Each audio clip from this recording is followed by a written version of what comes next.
We're back. On a new link? On a new link, yeah. Hello, we're back. Sorry, guys. My bad. I stepped on my keyboard when I was getting into the chair, and I ended the stream. So don't worry. It was a self-inflicted premature end of the stream. We're back underway. This is why we go live an hour before, you know, so we can iron out these kinks. We're back, all good. Oh, am I feeling old yet? No, actually, I'm not. I'm still feeling good. I need to put that message back up there now and remind everyone it's my birthday, and put the poll back up as well. Oh, come on, who?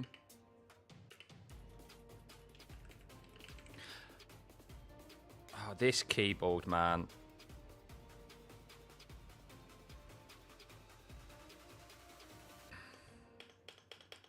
Go wireless and nothing works. Thank you, everyone, for the lovely birthday wishes. Much appreciated. You're making me an edit. Oh, wow, wicked. Is it just me going, oh, my goodness, at this moment in time? Do I need... I've got a lovely keyboard. It's a K65 Corsair one, like mechanical keyboard. It's lovely. But it's the wireless connection keeps playing up. That's the problem. So, hey Rob, am I doing anything for my birthday today? No plans, no. When you get to 34, it's just another day. Although I am cooking a lovely lamb roast dinner, pulled lamb shoulder, that's currently in the oven, slow roasting. I can smell it. Oh, I wish you guys could smell it through the screen as well, because it's beautiful. So I'm looking forward to that later. And yeah, just chilling, really, just chilling. What's that? My birthday trumps yours. Yeah, the missus' birthday and Mila's birthday trumps everyone's this year, because the little one's 1 a week before the missus is 30. So yeah, mine means nothing this year. So, but yeah, and a little bit of a heads up, guys. Not to start off the stream with bad news, but because of my little one's first birthday, it falls on the Saturday, which is the Singapore Grand Prix. So I should be able to make the Friday for the practice sessions, but of course I'm sure you can understand that family comes first. Little one's first-year-old birthday, I will be prioritising that over Singapore qualifying just in a couple of weeks' time, just so you guys are aware up front. But I'll be bringing you the race, of course. As always, we'll be back for race day, and I'll make sure to go live extra early so I can cover everything that went on with qualifying. And I'll try in the evening, maybe go live in the evening, just to when little one's asleep, because I no doubt she'll be absolutely drained from the day and all the attention she's going to get. I'll go live and we can have a debrief of qualifying, but I won't be able to make obviously the Saturday, unfortunately. But I'm sure you understand. Dressing up as a unicorn. I'm not got any plans to yet. But thank you, everyone. Thank you for the lovely birthday wishes. Yes, 34 years young. Don't look a day past 21, Murray. Oh, I've always liked you. I need a shave as well. If I shave this off, I'll look 10 years younger, for sure. Never tell a woman's age, Daisy. Oh, I know. Oh, she's proud of turning 30, so. Thank you, guys. Hope this channel grows enough that you can make this permanent. That's the plan, mate. That'll be the plans. As I said, every single subscriber, every single like brings us closer to this becoming, the dream of a full-time career. So that's why I do ask you guys and reiterate it, of course, because you forget. You just sit back and you're enjoying the content. I understand. But yeah, every single subscriber brings us closer. So it makes us, put it this way, why does it bring us closer? Because it's still the first thing that a lot of companies, partners, etc., future partners look at. Even though it's not the be-all and end-all, it is still the thing that people first look at is your follower count, your subscriber count. And if you have over 100,000 subscribers, you look more lucrative and appealing to partners and stuff, rather than not having that. So, yeah. Babyface under there, yeah. Rob, is this racetrack one of the hardest to overtake on? No, it's probably one of the easiest, to be fair, because of how long the back straight is. So it's probably it is the easiest street track to overtake on, for sure. So yeah, we should see plenty of overtakes here, because the DRS is, I say effective, like it does become effective because you've got such a long slipstream before the DRS is even opened. And I'll change scene in a second and you can see where the detection points are. You can see how far along down the straight that the detection points are. Oh, $5.99. Thank you, Mark, by the way. Much appreciated. Yeah, so I think for that reason, we see lots of overtakes because the slipstream is so effective, plus the addition of DRS as well. Did anyone get any penalties yesterday being funny? Yes, the only person who got a penalty was Esteban Ocon. So Esteban Ocon, after the race, I'll tell you what, let's change scene, shall we? Let's change scene. So, we can see here that the only things, the drivers aren't on their sighting laps yet, but I've got that up there. And just a reminder that I'm a birthday boy today. But yeah, Esteban Ocon fouled scrutineering, post-qualifying scrutineering. So apparently the rear wing didn't conform with regulations, so they've had to alter that. But Ocon only qualified 18th anyway, I think. So he was out in the first in Q1. So yeah, for Ocon, he's starting at the very back. That promotes Albon up a position, and I think Pierre Gasly as well. Everyone else above is okay. There is news that Oscar Piastri has had to change his chassis. He has a brand new chassis on that McLaren, but no new parts that are outside of allocation. So he has, he's got that. Oh, £20 from Nenny. Happy birthday. Thank you. Thank you. Much apprecited. W's for Nenny, by the way. You promised you would give us 5 membership. I did that yesterday, Jam. I did that in qualifying. Did you not see it? You must have. Oh, sorry, man. Yeah, you must have missed it. What you love about this community, Xander, is that the community is healthy and fun. And again, happy birthday. Thank you, man. Yeah, that's what we try and do here. I wanted to create a place where we could all enjoy F1. And I think we have built that. So, yeah, long may it continue. And I think, as we mentioned yesterday as well, we've helped some of you become more well-rounded and more informed F1 fans.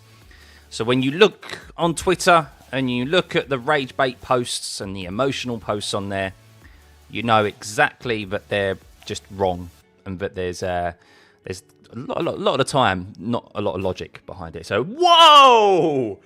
50 gifted! Jarvis, you absolute madman. Absolute madman. What the hell? 50 gifted. Jesus. Thank you, mate. Oh, Entity as well. Thank you for the pick. Oh, this is you're making my birthday already, guys. Unbelievable. Thank you. We haven't even got into the pre-show yet. Thank you, everyone. If you've been fortunate enough to receive a gifted there, please give a thank you to Jarvis. It is totally random, so please do not take it personally. If you was unfortunate not to receive one, gifteds are totally random. But yeah, wow, what a W from Jarvis there. And Entity as well, and Nini, and yes, who else as well? Kai joined. Kai for 3 months. Wow. And the misses. I can't forget the misses and Mark as well. So yeah, thank you guys. And Minty. My top 5, Minty. Oh yeah, my top 5 for today. Oh, I'm predicting a chaotic race, you know. I've got a suspicion that one of the McLarens is going to benefit from a red flag. I really do. I think Lando could still win this race today. I think he's going to benefit from a good red flag. A well-timed red flag. I could be wrong. It could be Piastri because he's a bit further down. But I think Verstappen, if we have a calm race today,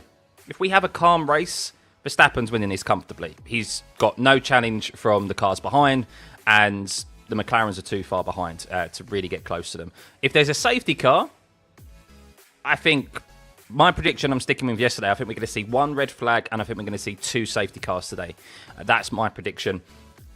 I just don't see there not being, at some point, someone in the barrier, someone making a mistake, some debris out on track. We know, of course, with the speeds that they're travelling at as well, safety concerns, they don't want debris out on track because, especially down the start-finish straight, which we have seen before, there'll be safety cars, there'll be red flags, etc. to remove that. So, yeah. Kaka with the 10 gifted as well. Oh, guys, thank you. What's a bit low, Mark? Is my audio a bit low? Is it? Thank you for the 2, Aaron, as well. Much appreciated. Thank you for the birthday wishes, guys. You're so kind. Honestly, you really are. What a community we have here. Any rain today? There is a little bit in the air, but I don't think we're going to get any. No. So put it towards a decent T-shirt. Williams one. The Ferrari one's in the.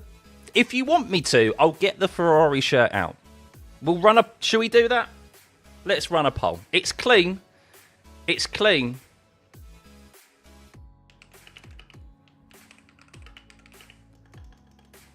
Do I wear? I'm doing a poll because there could be a silent majority in here.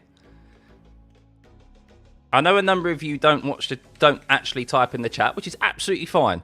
You can watch this however you see fit, and I appreciate you all for being here. But a press of a button on a poll allows those who don't want to type in the chat, just gives them a voice. Oh wow, it's overwhelming already. I think Mura has summed it up. I don't think the cursed shirt can make Ferrari's race any worse at this point. We'll get the shirt out. Okay, I'll finish my coffee. Wow, that's not a vocal. 76%. Wow.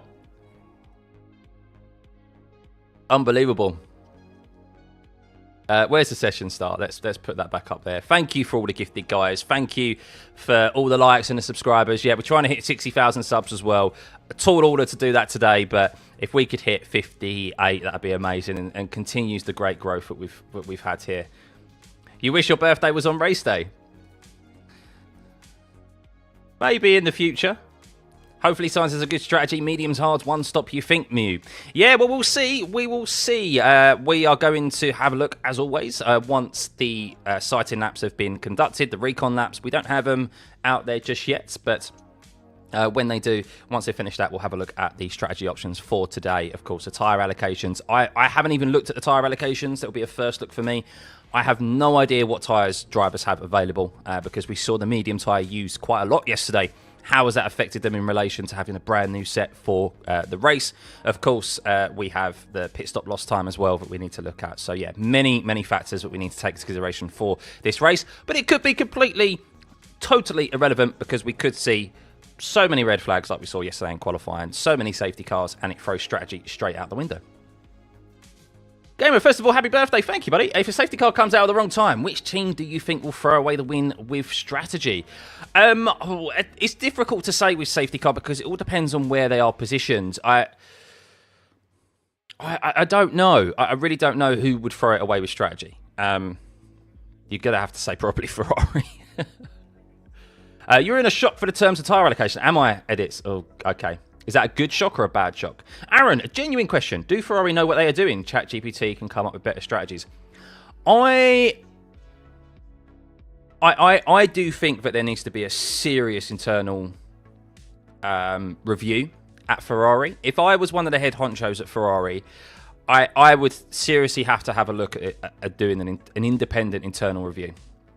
Because it's gone on for too long now where we have seen Ferrari do Ferrari things, and there's something fundamentally wrong.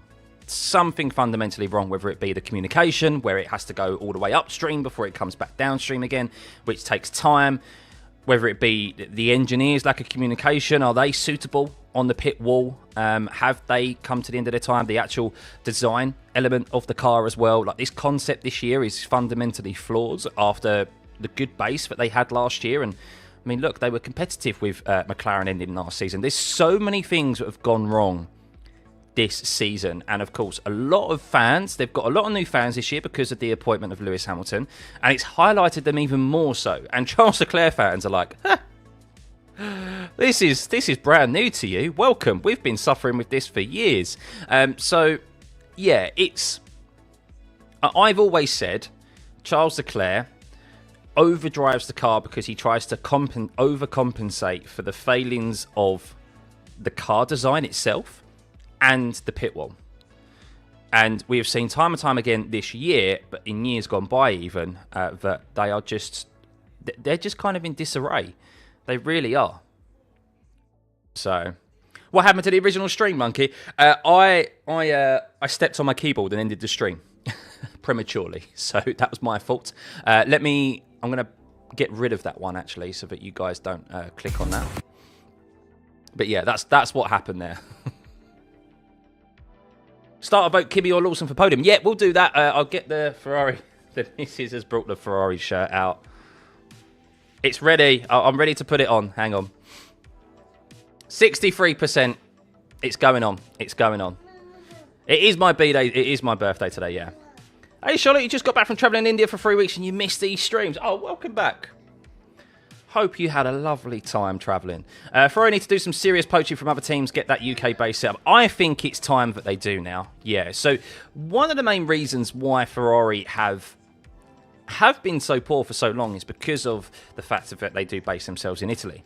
And it's very, very difficult for them to get and headhunt the best talent, because the majority of it is based in the UK. 9 out of 10 teams now, I think, or at least 8 out of 10 teams, well, 11 teams, I guess. Even Cadillac actually have set up a base in the UK, in Motorsport Valley, as it's called, around Milton Keynes, because they know that to attract the best talent in engineering, design, etc., they need to be based in the UK.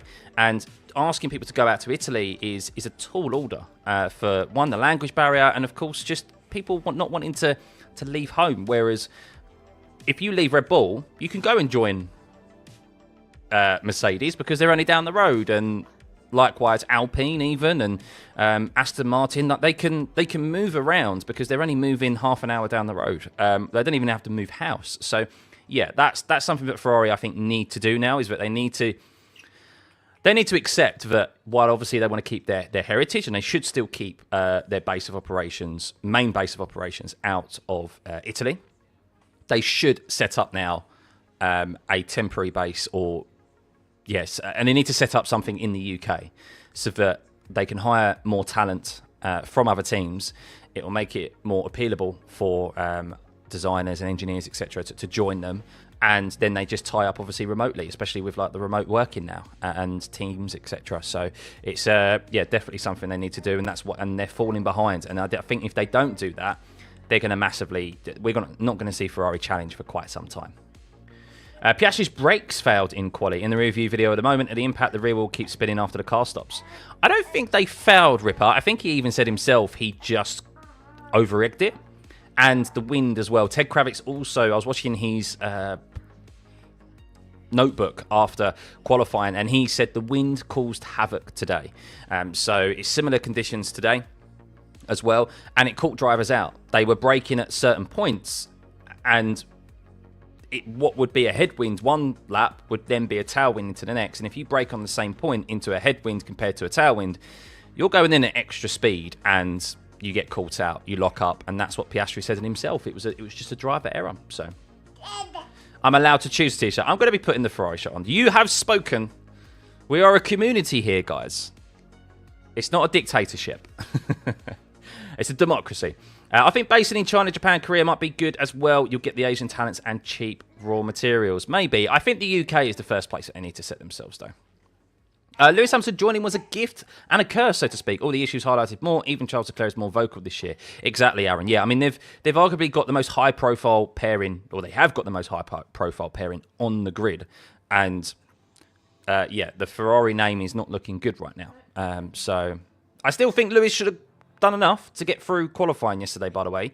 Even though his first initial push lap was interrupted by Charles, but it was only out of turn 16 and turn 1 where he used a bit more tyre. I still think he should have had enough to get through to Q2, out of Q2 into Q3 on that set of tyres. However, as soon as it was evident that they couldn't do that, they should have brought him into the pits. And if anyone has seen the radio messages between him and his engineer again, it's very damning. It's very damning, and it's that silence speaks such 1,000 words, because whenever he goes silent on the radio, his engineer, you just know that he's looked to his right, told whoever it is he needs to tell. It then goes all the way up chain before a decision is then made, and Lewis has already done a lap by them, and then it comes all the way down again before, if the relevant information is then relayed to Lewis, because sometimes it's not even relayed to him. So yeah, it's there's a lot of things that need to be changed at Ferrari, yeah.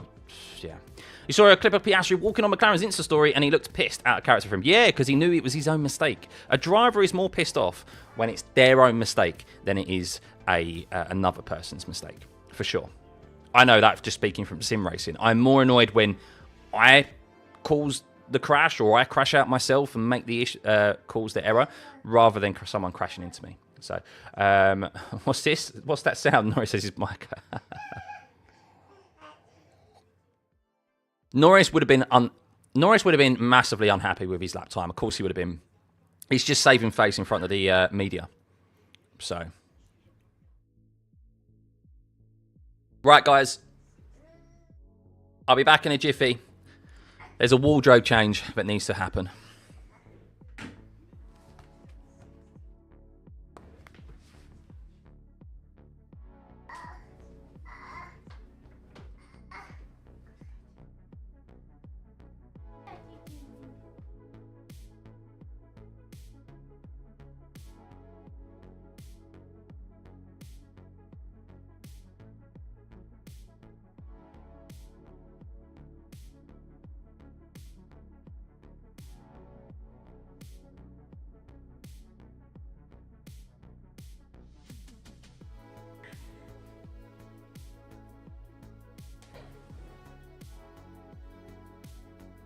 Oh, we are back.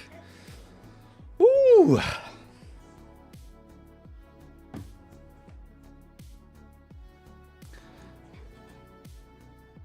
Here we go, here we go. Should make you a day better, Lee? No, I'll last to hear. Copy, we are checking. We are checking, Lewis, we are checking. Stay out, stay out. Hey, Disco, I'm here, I'm here.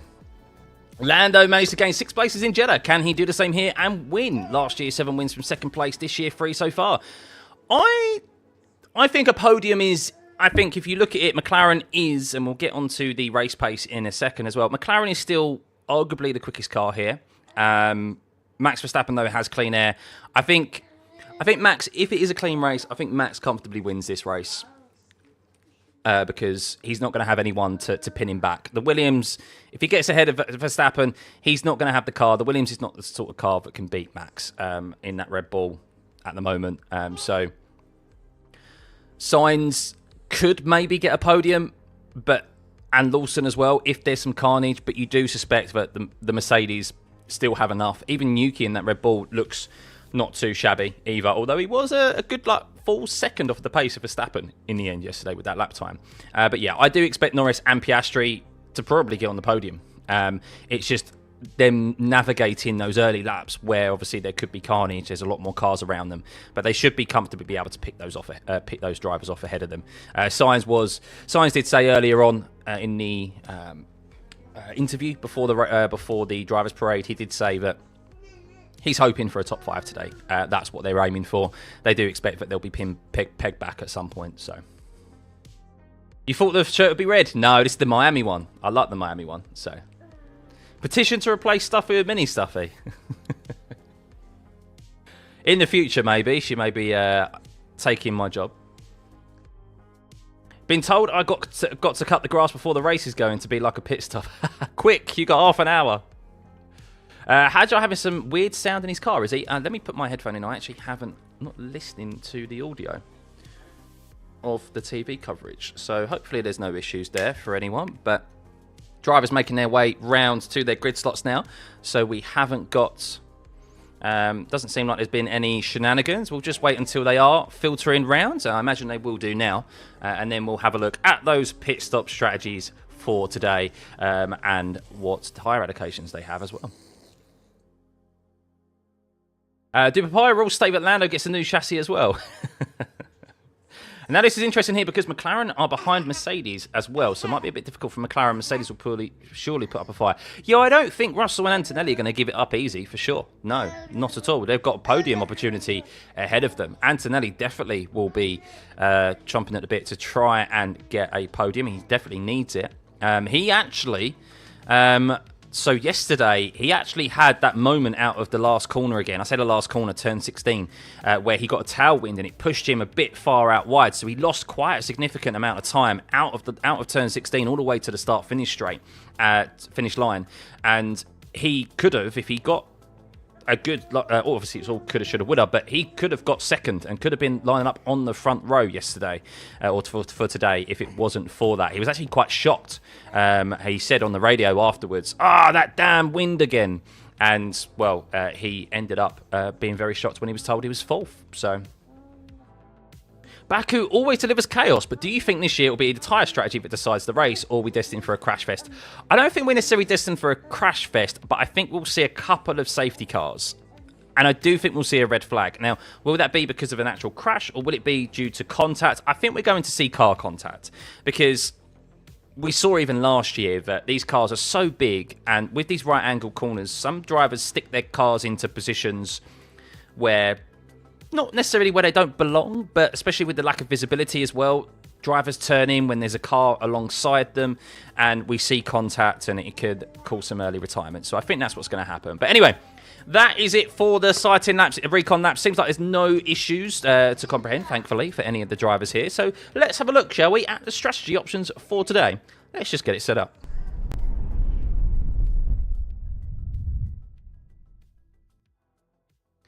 Right. We can have a look at the championship standings, of course, as well today, and before we start the race, and we can see what those permutations are. Right, where am I? So, oh Jesus, hang on.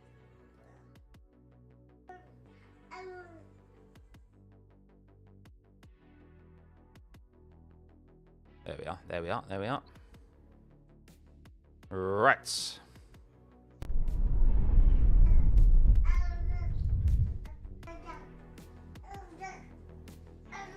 So,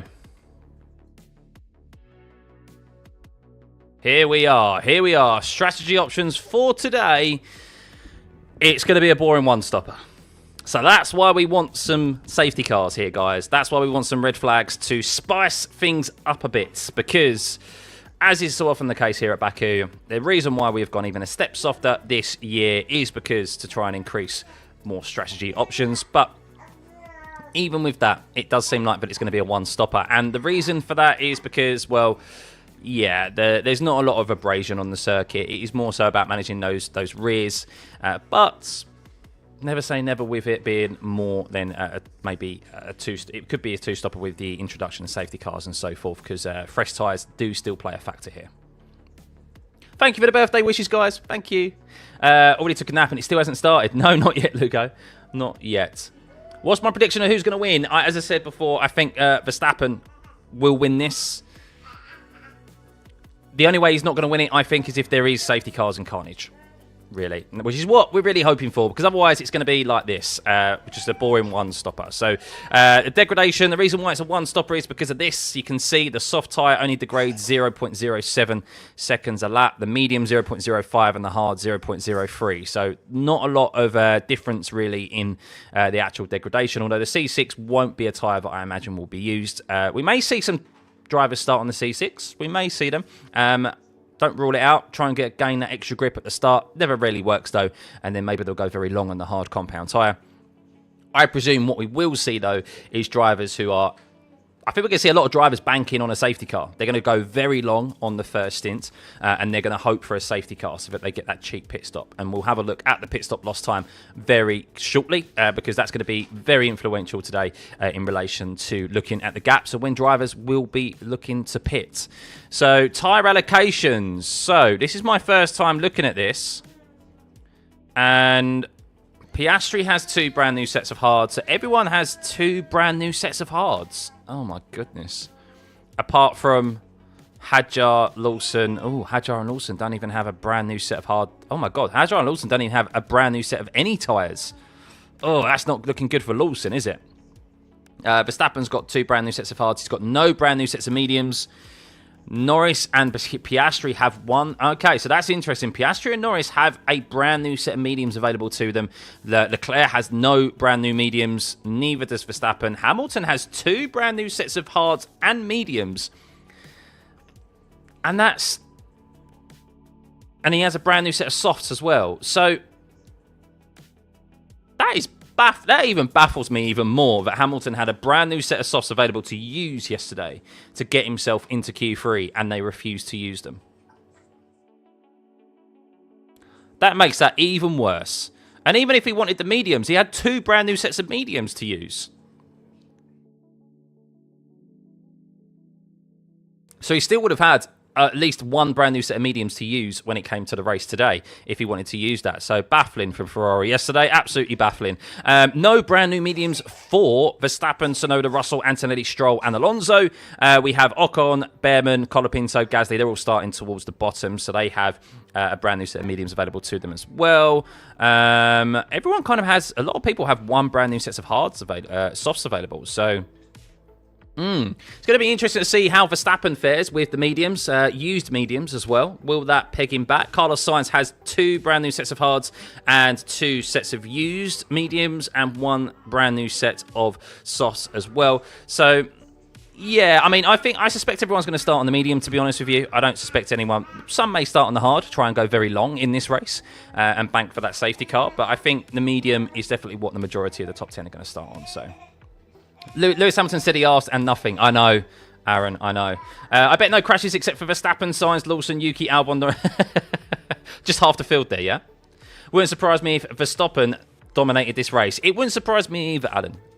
I think if it's a clean race, I think Max will dominate this. I think Max will dominate this, but if not, as there is a mechanical issue for Isaac Hadjar, apparently. Hang on. Oh, hydraulic problem for Isaac Hadjar. Trying to fix the car before the race begins. 24 minutes until the race starts. Isaac Hadjar could potentially not even be starting this race. If you remember, hydraulic failure was the reason why Nico Hülkenberg retired on the formation lap in Monza last time around. So, yeah, we hope that's not the case. Didn't Charles say yesterday that the mediums weren't working for him? I would say that it probably took a couple of laps to get those mediums up to temperature. I think the problem is with Charles is that he tried to do a push lap after a single out lap. And what we saw is that he did eventually have a sufficient time, but it was on like his 3rd lap. So he probably should have done 2 out laps before he actually went for it. So yeah, fingers crossed for Isaac Hadjar. He currently has a hydraulic issue that they're trying to repair. They've just spoken to the team principal of RB, Alan Permain, and he has said, I think we can fix it on the grid. So he sounds positive, guys. So yes, there we go. RB, though, doesn't look very good for them in relation to their tyre allocations. Let's see how they fare, because they've got no brand new tyres available to use, and they're the only team on this grid without a brand new set of anything to use today. So yeah, we'll see how that fares. Race pace, guys. McLaren, unsurprisingly, are the quickest. Red Bull, 2nd quickest. That's why Max is going to be driving off into the distance to start off this race. But of course, safety cars will always be a factor. I think we'll see Max. What we'll see Max do is try and pull out that safety car window, that pit stop window to the cars behind, so that he has that free pit stop and will be able to maintain 1st place when it comes to it. I don't expect to see Max pulling out a 30-plus second lead, though, because what's the point? You don't want to use more tyres than necessary. So, yeah, that's what he'll probably try and do. Ferrari, not too far behind, so maybe we'll see some progression from them in this race, because Mercedes... look a bit tricky there. Quite 4/10 off the pace of McLaren. However, this data is always taken from practice on necessarily not always the race tyres that they're going to be using. So it's kind of a bit of guesswork a lot of the time. So read into this what you may.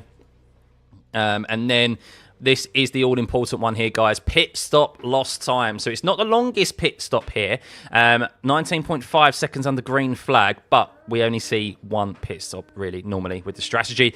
11 seconds is that safety car VSC window. So if you pit under a VSC while everyone else is going green flag, you will gain 8 seconds, 8.5 seconds on average over the rest of the field. So that's where that cheaper pit stop comes in. 20% chance of rain today. I don't think we're going to, like we saw yesterday, if we get some rain, it will be probably just a drizzle that's not really going to affect the track too much. Safety car percentage, 57% since the track was introduced in 2017. So over 50% of the time we see a safety car. VSC 43% and a red flag 29%. And it's been a few years, I think, since we've seen a red flag. So we're due it. We are due an interesting race here. Softs on an upper midfield car versus hards on a front runner, which will be faster. Well, softs, they'll be quicker on the softs. The soft compound tyre will always make a midfield car quicker than that of a driver on a hard, most of the time anyway. So, Dusko, what did you say? Tell me what's the probability of that happening, plus where Max make a mistake last time and retire not long ago. Where are you? Rob, you just bet €35 on Max winning a championship. The odds are 21, so I'll win €750. That's I think that's $35 you've just wasted there, to be honest with you, because you still need the two McLarens to have 2 retirements, I believe. So, Billy, you've been subscribed since 2024. Love the commentary. Also, happy birthday. Thank you, buddy. This year's wins came in series 4 times from first, 3 times from not first, 4 times from first again, 3 times from not. Okay. I'll get you there. Dan, did I hear Ted's notebook that Alan Permain said that he thought Arvid Lindblad starting next year with new regs was a bad idea? Did he really? I disagree with that. Why would it be a bad idea? I think it'd be a good idea. That seems a very odd comment from Alan Permain, to be honest with you. I think that's a great time for him to get into the team. I think, what's the point of Yuki moving back down to racing bulls again? What more does he need to prove? Or what more do you possibly get from Yuki, other than maybe the 10 million that Honda probably going to maybe stump up for his services in that? But yeah, we discussed it yesterday. I think Yuki's time, unfortunately, is up in F1 for the time being.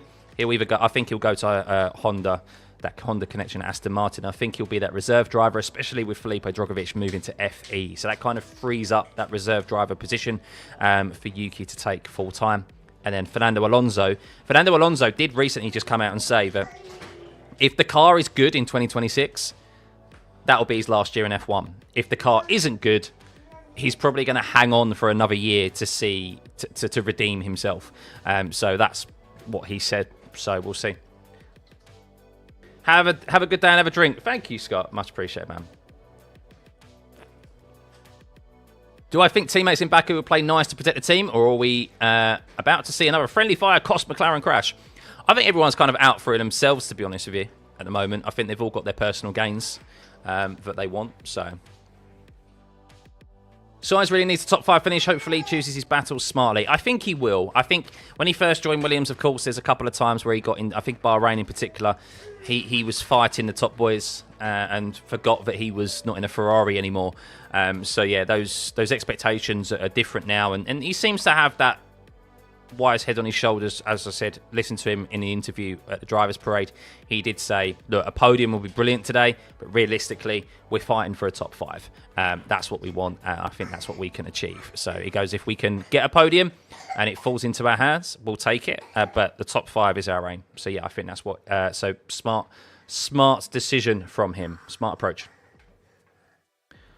Drogovic to FE, waste of talent. Yeah, I mean, how long has he been in that reserve driver seat for, though? There's only so long you can stay out of a seat, I guess. So, feel bad Yuki hasn't had much of a chance in that car with how difficult it is to control. Yeah, I mean, it's a shame for Yuki how things are kind of reversed for him, because he's taken the opportunity. I always said it would be a win-win situation for him, but it hasn't turned out that way. Because to a certain extent, if he if he did really well in that car, everyone would have been praising him because clearly he was able to get something out of that car which others before him haven't been able to. If he didn't, then everyone would say it was always the car. We always knew that. But when you've seen Liam Lawson recover some form as well, and Isaac Hadjar performing really well, now it looks like he's not even going to get an opportunity to stay in that seat for next season and to redeem himself because it does seem like Hadjar's stepping up as, I think he's rightfully deserving of it. And, we'll see if it's a good time to move up for him. I think there's not a better time for him to move up than what we will see in a start of a new regs, which doesn't really make that comment from Alan Permain there, the RB team principal. I don't understand really what he's saying there, to be honest, with Arvid Lindblad not being the right time for him to step up next year. Do I think the media is taking it easy on Norris? Is he a nice guy? That was a big miss in his last lap. I haven't really seen too much media comments on him in relation to it. I think he pushed back. I think it's a massive missed opportunity for him, for sure. He should have been in the top 5 minimum. He should have been top 3 minimum. There's no way that he should be. I mean, there's a high possibility that Lando is behind his teammate at the end of the first lap. And his teammate crashed in qualifying. I mean, he's starting directly behind him. So while it technically is two grid slots behind his teammates, Oscar Piastri, he is the car directly in front of him is Lando Norris. So he could get his teammate into the first corner or at the end of the first lap. So who are Red Bull going to replace him with? Because Hadjar will probably need another year and Lawson won't get there. So it seems Hadjar is going to be stepping up in 2026. That's what the reports are now from reputable sources. And that the decision has been made. Arvid Lindblad will be stepping up into RB from F2. He's very highly rated in the Red Bull system. And then we have Liam Lawson probably retaining his seat. Apparently it's between Liam Lawson and Yuki for that second RB seat. But I think it's going to go to Liam Lawson. So...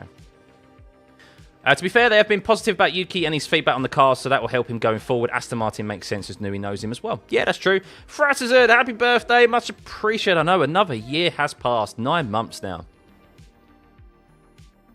Don't we think we're really due a red flag? I'd say we had our fill yesterday. maybe. But yes, guys, that is the strategy options for today.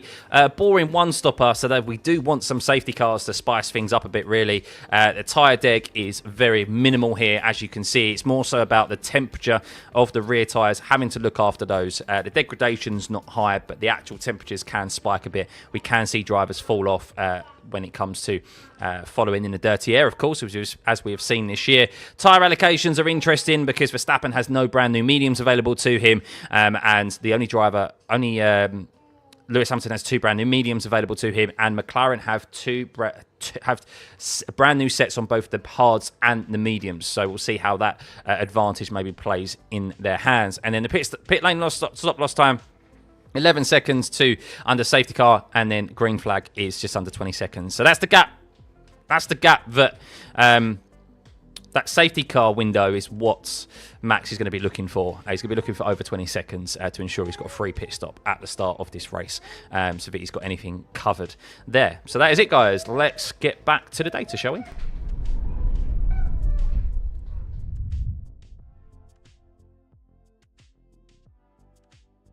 Tell you what, they're playing the Azerbaijan national anthem right now. It's a powerful national anthem.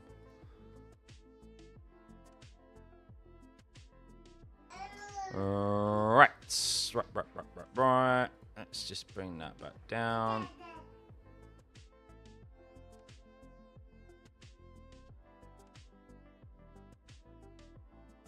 Oh, where's that gone?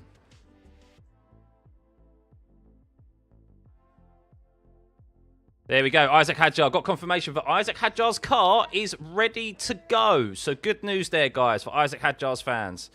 Good news for Isaac Hadjar.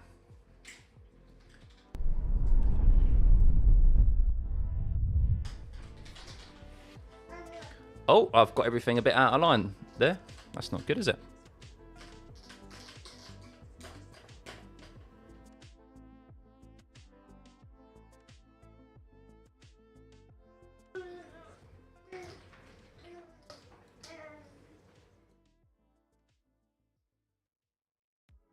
All right, there we go. There we go. There we go. We're all good. We're all good to go. Did I watch F2 earlier? I caught a little bit of it. I don't really see it to the end, though. So how many yellow flags today? Quite a few, I imagine. Quite a few. So let's have a look at the championship standings, shall we, at the moment, as it currently stands, as we are approaching this race. So it did say 10% chance of rain, by the way, guys, if you missed that. So very low percentage chance of rain today. So Piastri is leading currently. What is that gap? It's 28 points, I think, is the gap now, if my maths is correct there. He reduced it. No, 31 points, sorry. 31 points is the gap there to Oscar Piastri and Lando Norris. He cut that down by 3 points last time around in Monza.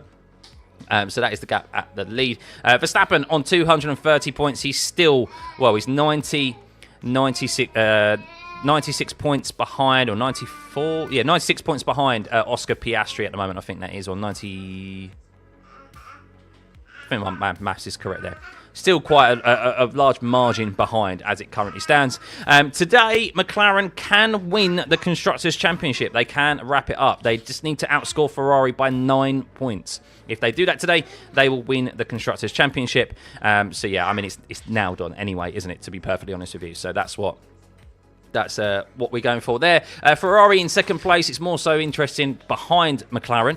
280 points at the moment, Ferrari, compared to Mercedes 260. Red Bull on 239. So, yes, as it looks today, we can't see what the permutations would be if the grid finished as it is, but where Mercedes have qualified, they would be closing that gap to Ferrari and potentially even finishing, jumping up into P2. So that's how it looks at the moment. Always a happy child. Yeah, she's a happy child. I just turn around and she's not that up at me. So, Jam, in your opinion, Lindblad should have one more year in F2 and switch Lawson and Yuki and keep Hadjar in the V Carb. Maybe. We'll see what they do. It's only reports at the moment. It's not guaranteed that that is what is going to happen for Arvid Lindblad and stuff. So, yeah, and Isaac Hadjar. It could. I still think there's a long way to go in the season still. Things could change. So, am I the only one concerned that FIA Mercedes are letting George race qualify whilst he is sick? What is the exclusion criteria? Yeah, so apparently he has a respiratory infection. So basically he has a cold. He has a strong cold by the sounds of it. So yeah, he's picked up a bug, and that's why he's been limiting the amount of talking he's been doing in relation to like media interviews and stuff. So, thank you everyone. Yeah. Birthday boy. I'm just leaving that up there to remind you guys. So, thank you. And as always, remember to hit that subscribe button, guys. Remember to hit that subscribe button. McLaren have won the Constructors' Championship. Right. I mean, Ferrari can't. I mean, they can mathematically still Ferrari, but yeah, I mean, they're pretty much wrapping it up today, aren't they? Let's be honest. So, what do I think about Lewis this weekend? So, supposedly, Ferrari changed their setup from Friday to Saturday, or to qualifying. They lost time in qualifying because of it. I mean, Lewis ultimately has set the second fastest time here this weekend, which was in FP2.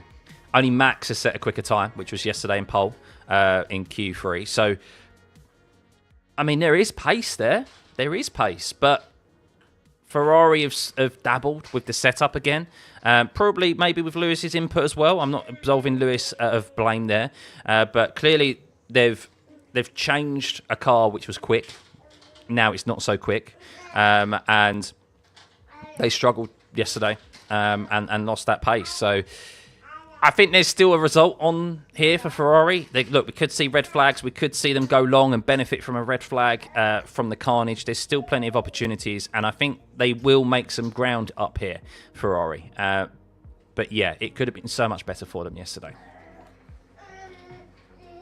What happened in qualifying yesterday, Nico? Oh, well, what you missed in qualifying yesterday was the longest qualifying of the year. It was longer than last year's race at Baku. That's how long it was. Do I think Leclerc is getting a podium? No. I think the only way the Ferraris do get a podium is if there is a safety car and some carnage. I just think the McLarens will pick away at the field here. Mercedes may be tricky to overtake. We'll see. But yeah, I think the McLarens will still... The Ferraris have still got to get past the McLaren, so that's why I don't think there'll be a podium for them if it's a clean race. But I still, my prediction is 2 safety cars minimum and 1 red flag. That's my prediction for today. So, Dave, you've been watching for 16 to 18 months when I had around 5,000 subscribers. Looks like you'll become the Joe Rogan of F1. Best of luck from Thailand. Oh, thank you, Dave. Hopefully I keep my hair, unlike Joe Rogan. What's my thoughts about Sainz keeping up today? I think he's going to struggle to keep up. Look, let's be honest. Those Mercedes are much quicker than the Williams and that of the RB of Liam Lawson. Liam Lawson has no brand new tyres to start on as well, which we looked at. Sainz does have brand new tyres, but I think it'll be a matter of time before the Mercedes catch them. Of course, the McLarens will be quick behind as well. Yuki doesn't look too shabby actually here this weekend, although he's not on the pace of his teammate. So for Sainz, it's all about the bigger picture, trying to secure some good points and get a top 5, like he said. Be the best of the rest. And that'll be very, very good building blocks for him for what has been a couple of good weekends in a row for him. Monza wasn't great. But Zandvoort, of course, we know he collided with Lawson. Interestingly, yeah, Lawson, I forgot about that. Sainz and Lawson are alongside each other. After the comments Sainz said about Liam Lawson, we'll see what happens there, shall we? It's a 1 stop at the moment. That's what it looks like. So,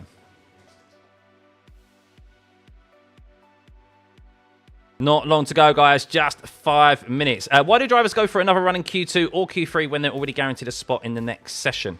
Because of track evolution, Mage. So what happens is that the track can get quicker with just obviously more rubber being laid down, and of course the track conditions change, the wind's direction can change, so there's always a possibility of being able to go quicker. And unless you're like really quick, there's never really kind of a guarantee that you're going to be able to get straight into the next session. Sometimes you have the luxury of knowing that you will be, but a lot of the time drivers don't. And also it's about getting into the flow. It's almost like a practice for those runs into the last session of Q3. So get yourself into the right headspace, you know. It's like if you're doing golf, you go to the golf range first to get warmed up, practice for what is going to be the be-all and end-all in Q3. So, right. Oh, Max Verstappen starts. We have a varying selection of tyre choices here, guys. So, Max Verstappen, as we said, he has 2 brand new sets of hards available to use, no brand new sets of mediums, and he is starting on the hard compound tyre. He's starting on the fresh hard compound tyre, as is George Russell, as is Yuki Tsunoda. So they want the fresh rubber. Lando Norris and Oscar Piastri on a brand new set of mediums. How will that play into their hands? Will that be an advantage for them? You do suspect it will be. Sainz, Lawson and Antonelli are on used mediums. As we said, Lawson, this is the nature of this C6 tyre having to be used in qualifying and throughout this weekend. The medium compound tyre, last year's soft compound tyre, was used a lot because it just was able to last longer throughout a push lap. So yes, Ferrari, Lewis Hamilton, split strategy for Ferrari. He's starting on a hard compound tyre, the brand new tyre. Leclerc is on used mediums, Alonso on used mediums, Behrman on hards. We have a very mixed up field here of strategy. Let's see how this plays out. It's going to be very, very interesting here, guys. That's kind of blown my socks off a little bit there. I did think Max would be starting on a set of mediums, but maybe obviously the hard, having the fresh rubber is going to be more important to them than the used medium that they have available. I know he did use the mediums quite a bit yesterday. So, yeah, we will see how it plays out for them. Right, I'm going to have a quick loo break, guys. I suggest you guys do the same. Top up your beverages, top up your snacks, because if it's anything like qualifying yesterday, it could be a long one today. So, yes, I'm going to get myself prepped, and we'll be back in a jiffy with just under 3 minutes until the formation lap gets underway.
Back in plenty of time.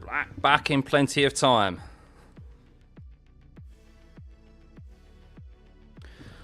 How many laps before the first crash? I think we may see a lap 1 safety car. I do. I think we may see a lap 1 safety car. Neela. Bless her. Welcome everyone, welcome. If you are just tuning in, you're tuning in at a good time. We are moments away from the formation lap getting underway. Big thank you for everyone, by the way. It's my birthday today, so thank you for all the birthday wishes. If you'd like to give me a present from you to me today, you can hit that subscribe button. And if you want to give me a little bit more, you can join as a member of the pit crew. Link is in the description below, or hit that join button if you're on Android devices. So yeah, big thank you everyone for tuning in. As always, we're looking, if anything like qualifying yesterday, we're in for a long day. Thank you, Andrew, much appreciated. And thank you for everyone. Yes, we've had lots of gifted subs today, so big thank you. But Verstappen is on pole position on the hard compound tyre. We have a mixed bag of tyre allocations here. It does look like it's going to be a one-stop under normal racing conditions, but we have seen anything but normal races here at Baku in the past. So yes, there was a scare for Isaac Hadjar earlier on his way round to the grid as he had a hydraulic issue, but it does seem like they've been able to rectify that. Hopefully it doesn't rear its ugly head in the race. As we have the formation lap underway, guys. The formation lap underway. Not long to go until we have the Azerbaijan Grand Prix underway here.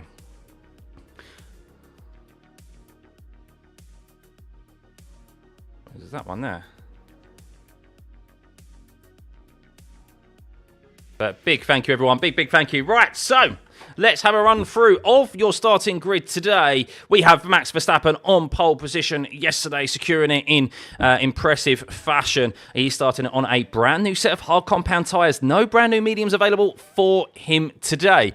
We have Sainz in P2. A brilliant P2 from him yesterday, timing his laps perfectly. He is on a set of used mediums. Liam Lawson, best qualifying in his F1 career, lines up in P3, but he has no brand new sets of any tyre available today. How much is that going to maybe hamper him in this race? Kimi Antonelli, good qualifying from him, well needed in P4 with George Russell, a sickly George Russell in P5. Split strategy for the Mercedes team, one on the mediums, one on the hards. Yuki Tsunoda, he's best qualifying this year in a Red Bull, I think it is.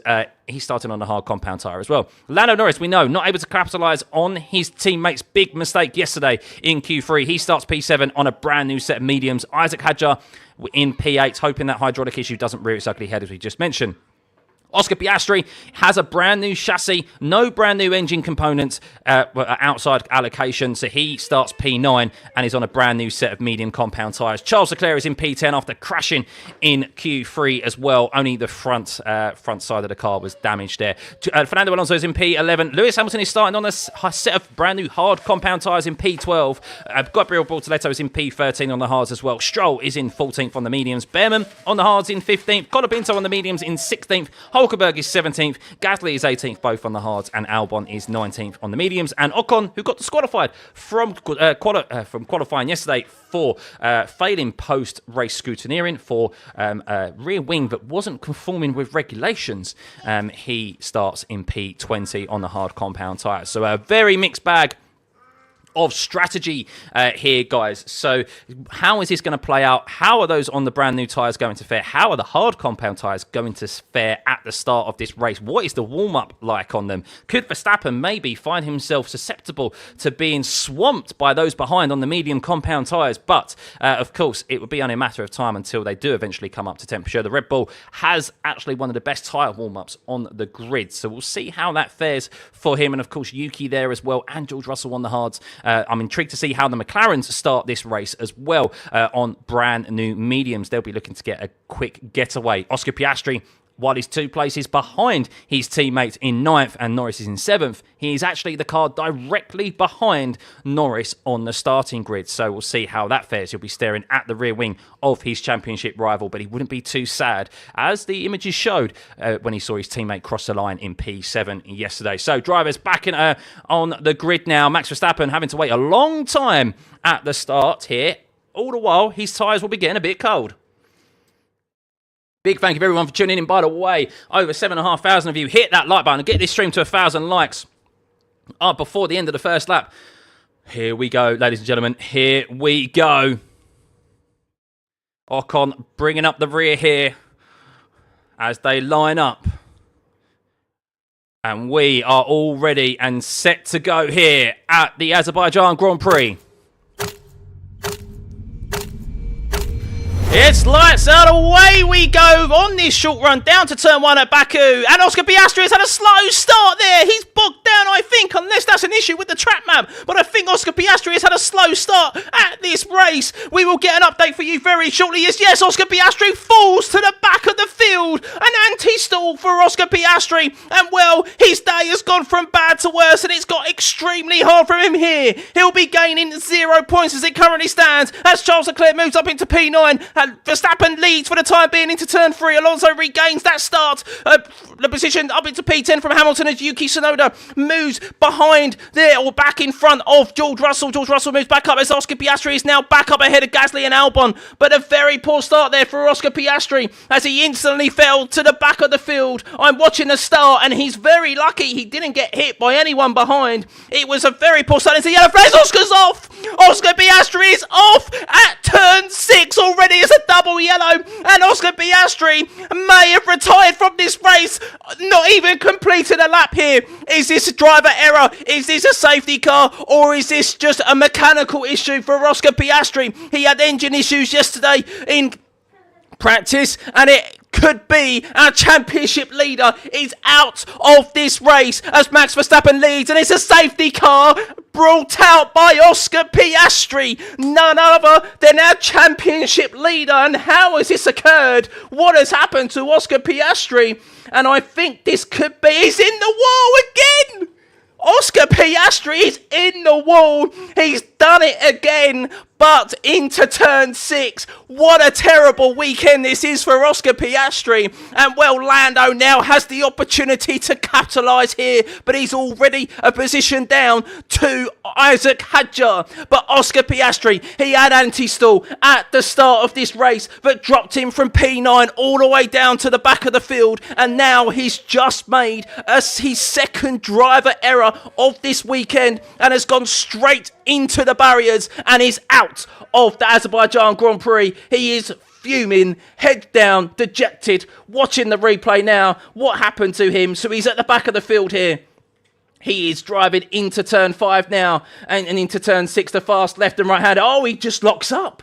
Oh my goodness, what has happened there? Was that brake failure? What happened there? What happened there? That was so uncharacteristic of the McLaren, especially in Oscar Piastri's hands. He was trying to go around the outside of Ollie Behrman, and I don't know if maybe he's caught the white line or he's caught some... There's lots of leaves on track. I know I'm saying it, but maybe he's just caught a bunch of leaves and the wheels locked up and he got lost of traction, but he locked up there big time and he is into the barrier. And there's my first of 2 safety cars predicted here, but I did not expect that Oscar Piastri would be the driver to bring out the safety car in this race. Wow, big moment in this championship. Lando Norris now finds himself in P8.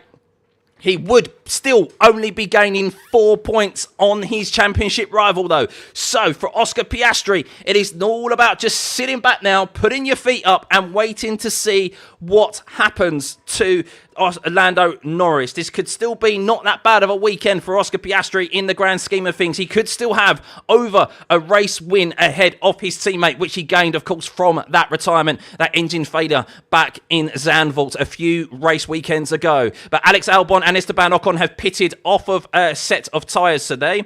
They're on a different... Ocon's gone off of the hard compound tyres straight onto the mediums. Albon is on a fresh set of mediums. I'm not entirely sure what happened to them. I'm not sure whether they had some damage there, Alex Albon, which is why he's now down in 19th, because it seems a bit odd for him to go onto a brand new set of mediums that he was already on in the first instance. So maybe Yeah, it's very interesting. So very intriguing there. But yes, safety car. So at the start of this race, we have Max Verstappen in P1, Carlos Sainz in P2. He has held on to that lead, as has the top 6, really. Sainz, where he started in P2. Liam Lawson is P3. Antonelli is 4th with Russell in P5. Yuki Tsunoda is P6 with Hadjar in 7th. Lando Norris down a position to Isaac Hadjar at the start of this race in P8. I'm still yet to see the race restart, the race start. I'm sure we'll get a replay of it and a replay of what actually occurred to Oscar Piastri. Charles Leclerc is up a position into P9 because of Oscar's crash there and, well, poor start. We have Hamilton up into P10. So I'm watching the race restart now and I'm watching Oscar Piastri. Oh, no, Oscar actually. Oh, no. Oh, no, it wasn't a mechanical issue. Oscar jumped the start. Oscar Piastri jumped the start. He stopped and he just let everyone go by. Oh, no, and then he crashed. What a horrendous start to the Azerbaijan Grand Prix for Oscar Piastri. He jumped the start and he just stood still, let everyone go past him, and then crashes half a lap later, 6 corners later.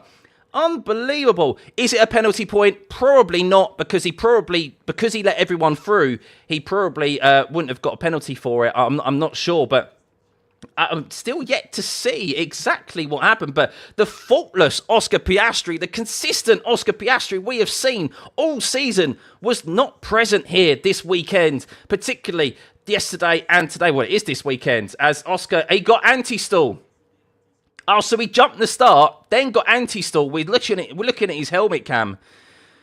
He jumped the start, anti-stall kicked in, so that's why he did drop to the back of the field. So a horrendous start for Oscar Piastri, as I think Fernando Alonso has also got a jump start as well. He reacted to Oscar Piastri in front of him. So Fernando Alonso and Oscar Piastri, I think Fernando Alonso could be investigated here for a jump start. He followed Oscar, and then the lock-up from Oscar, I'm still not sure what happened. We're waiting to see the replay. There's a camera angle of where he just shoots straight by. Very odd. So an onboard again of Oscar Piastri. What occurred? Waiting to see what occurred here. So he's trying to go for the move around the outside, and it's a very, very odd mistake for Oscar Piastri. A big fumble from him, and it just seems like he was carrying a bit too much speed on and just went straight on. Very bizarre. Watching it now from Pierre Gasly's onboard. He was directly behind him to see exactly what occurred here. Oscar Piastri. His brakes on the white line.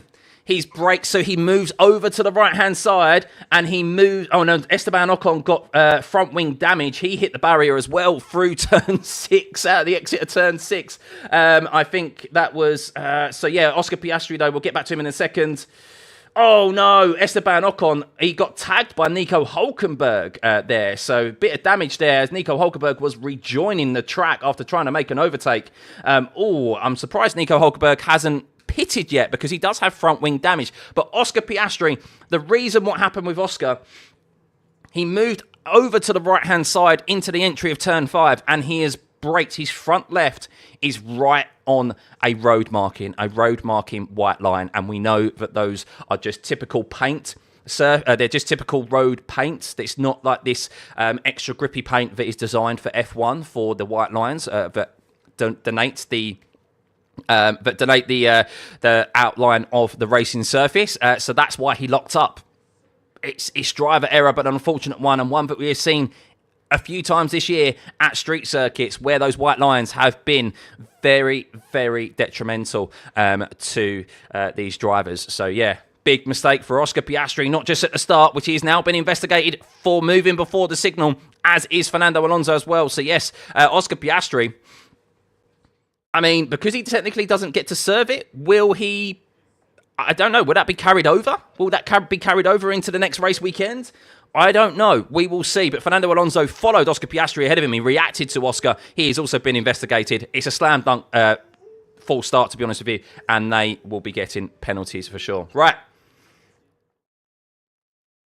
I am ready to rock and roll again. I hope you guys are too. We've had 3 laps of safety car here. 4 laps almost here of safety car, as we do have the safety car coming in this lap. How will Max Verstappen be able to hold on to position here? Of course, no DRS activated at the moment. It will be held onto until the next lap, but the slipstream is so powerful here. It's all about that exit through turn 16. I imagine Max is going to wait till the very last second of wherever that safety car line is. I think it's halfway down this start-finish straight. That is where he is going to wait to ensure that everyone behind him has the least amount of opportunity to slipstream by. But it is Max Verstappen in P1 with Carlos Sainz in P2. Liam Lawson is third. Antonelli is fourth with Russell P5. Tsunoda is in P6. Hadjar is P7. Tsunoda is P8 with Leclerc in P9. Hamilton is in P10, up 2 positions. Alonso is 11th with Bortoleto 12th. Stroll is 13th. Carlo Pinto is 14th. Behrman is 15th. Gasly is 16th. Hulkenberg 17th. Albon is 18th. Ocon is 19th. And Piastri is out, which is why this safety car is here at the moment. So Max Verstappen backing everyone up as it currently stands. We are ready to go racing again. Oscar Piastri crashed out of this race in the first lap due to his own driving error after a false start as well. So a very, very poor race start for him. How will that fare in the driver's standings?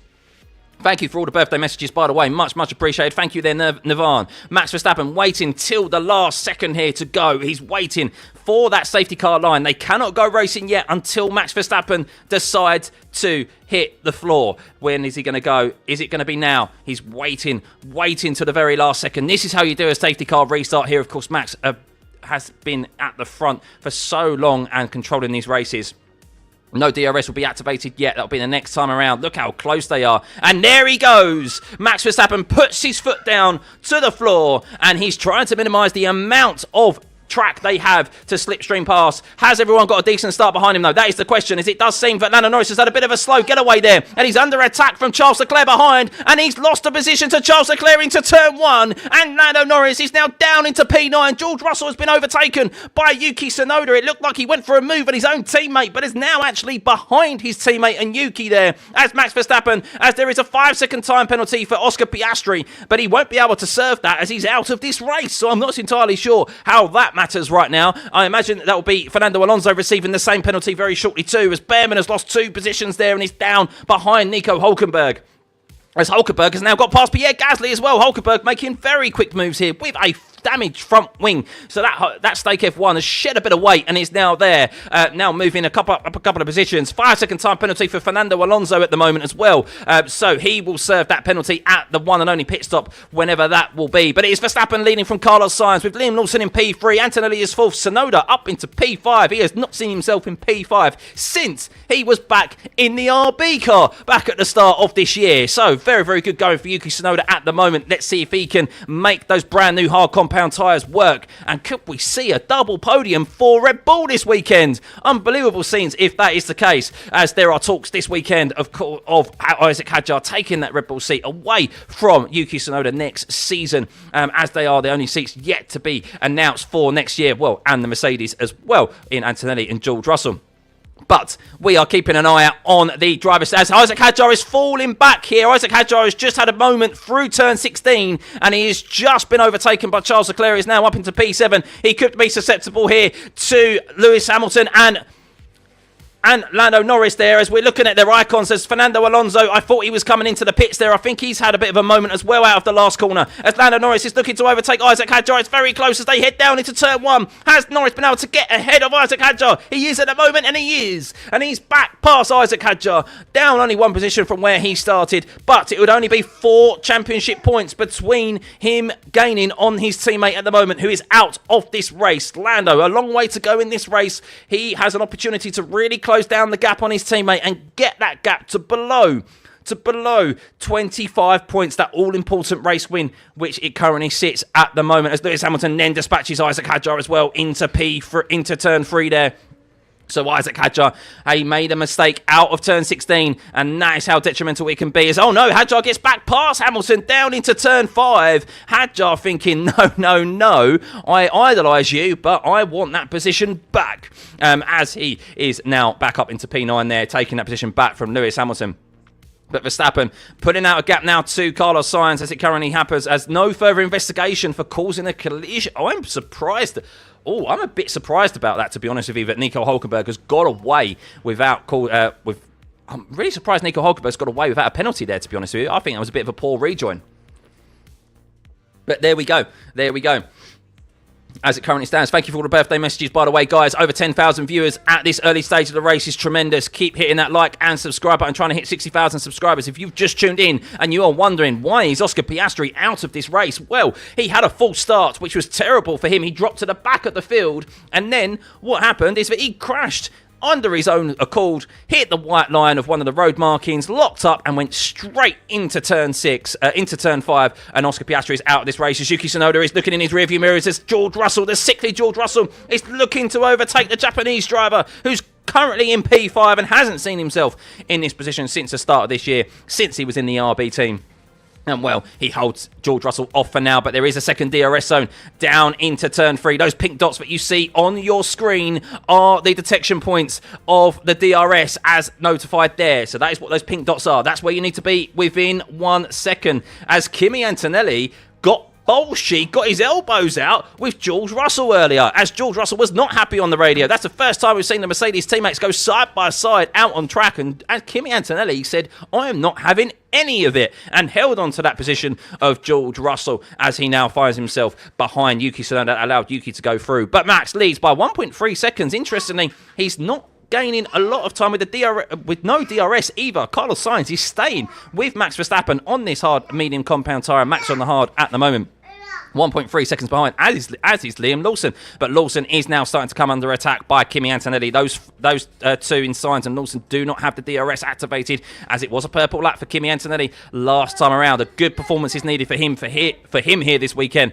He's been on a poor run of form, really. I've been a big defender of Kimi Antonelli. I think his season hasn't been as bad as what people have made it out to be, but there's no doubt that the last few weekends haven't been great for the rookie. And, well, what he would love to round off another podium here this weekend, as Alonso is informed of a 5-second tyre. There's a double yellow in the track sector 17. Not entirely sure why there was a brief yellow flag there, as Fernando Alonso is in confirming exactly what we said. He said, yeah, copy, sorry, I reacted to Piastri. As Nico Hulkenberg, is there an issue for Nico Hulkenberg there, or is that just a delay in the track map as Alonso is being overtaken now by by Gabriel Bortoleto down into turn 1 there? Is he going to be able to defend as Lewis Hamilton dispatches Isaac Hadjar now this time, but will he be able to hold on to it?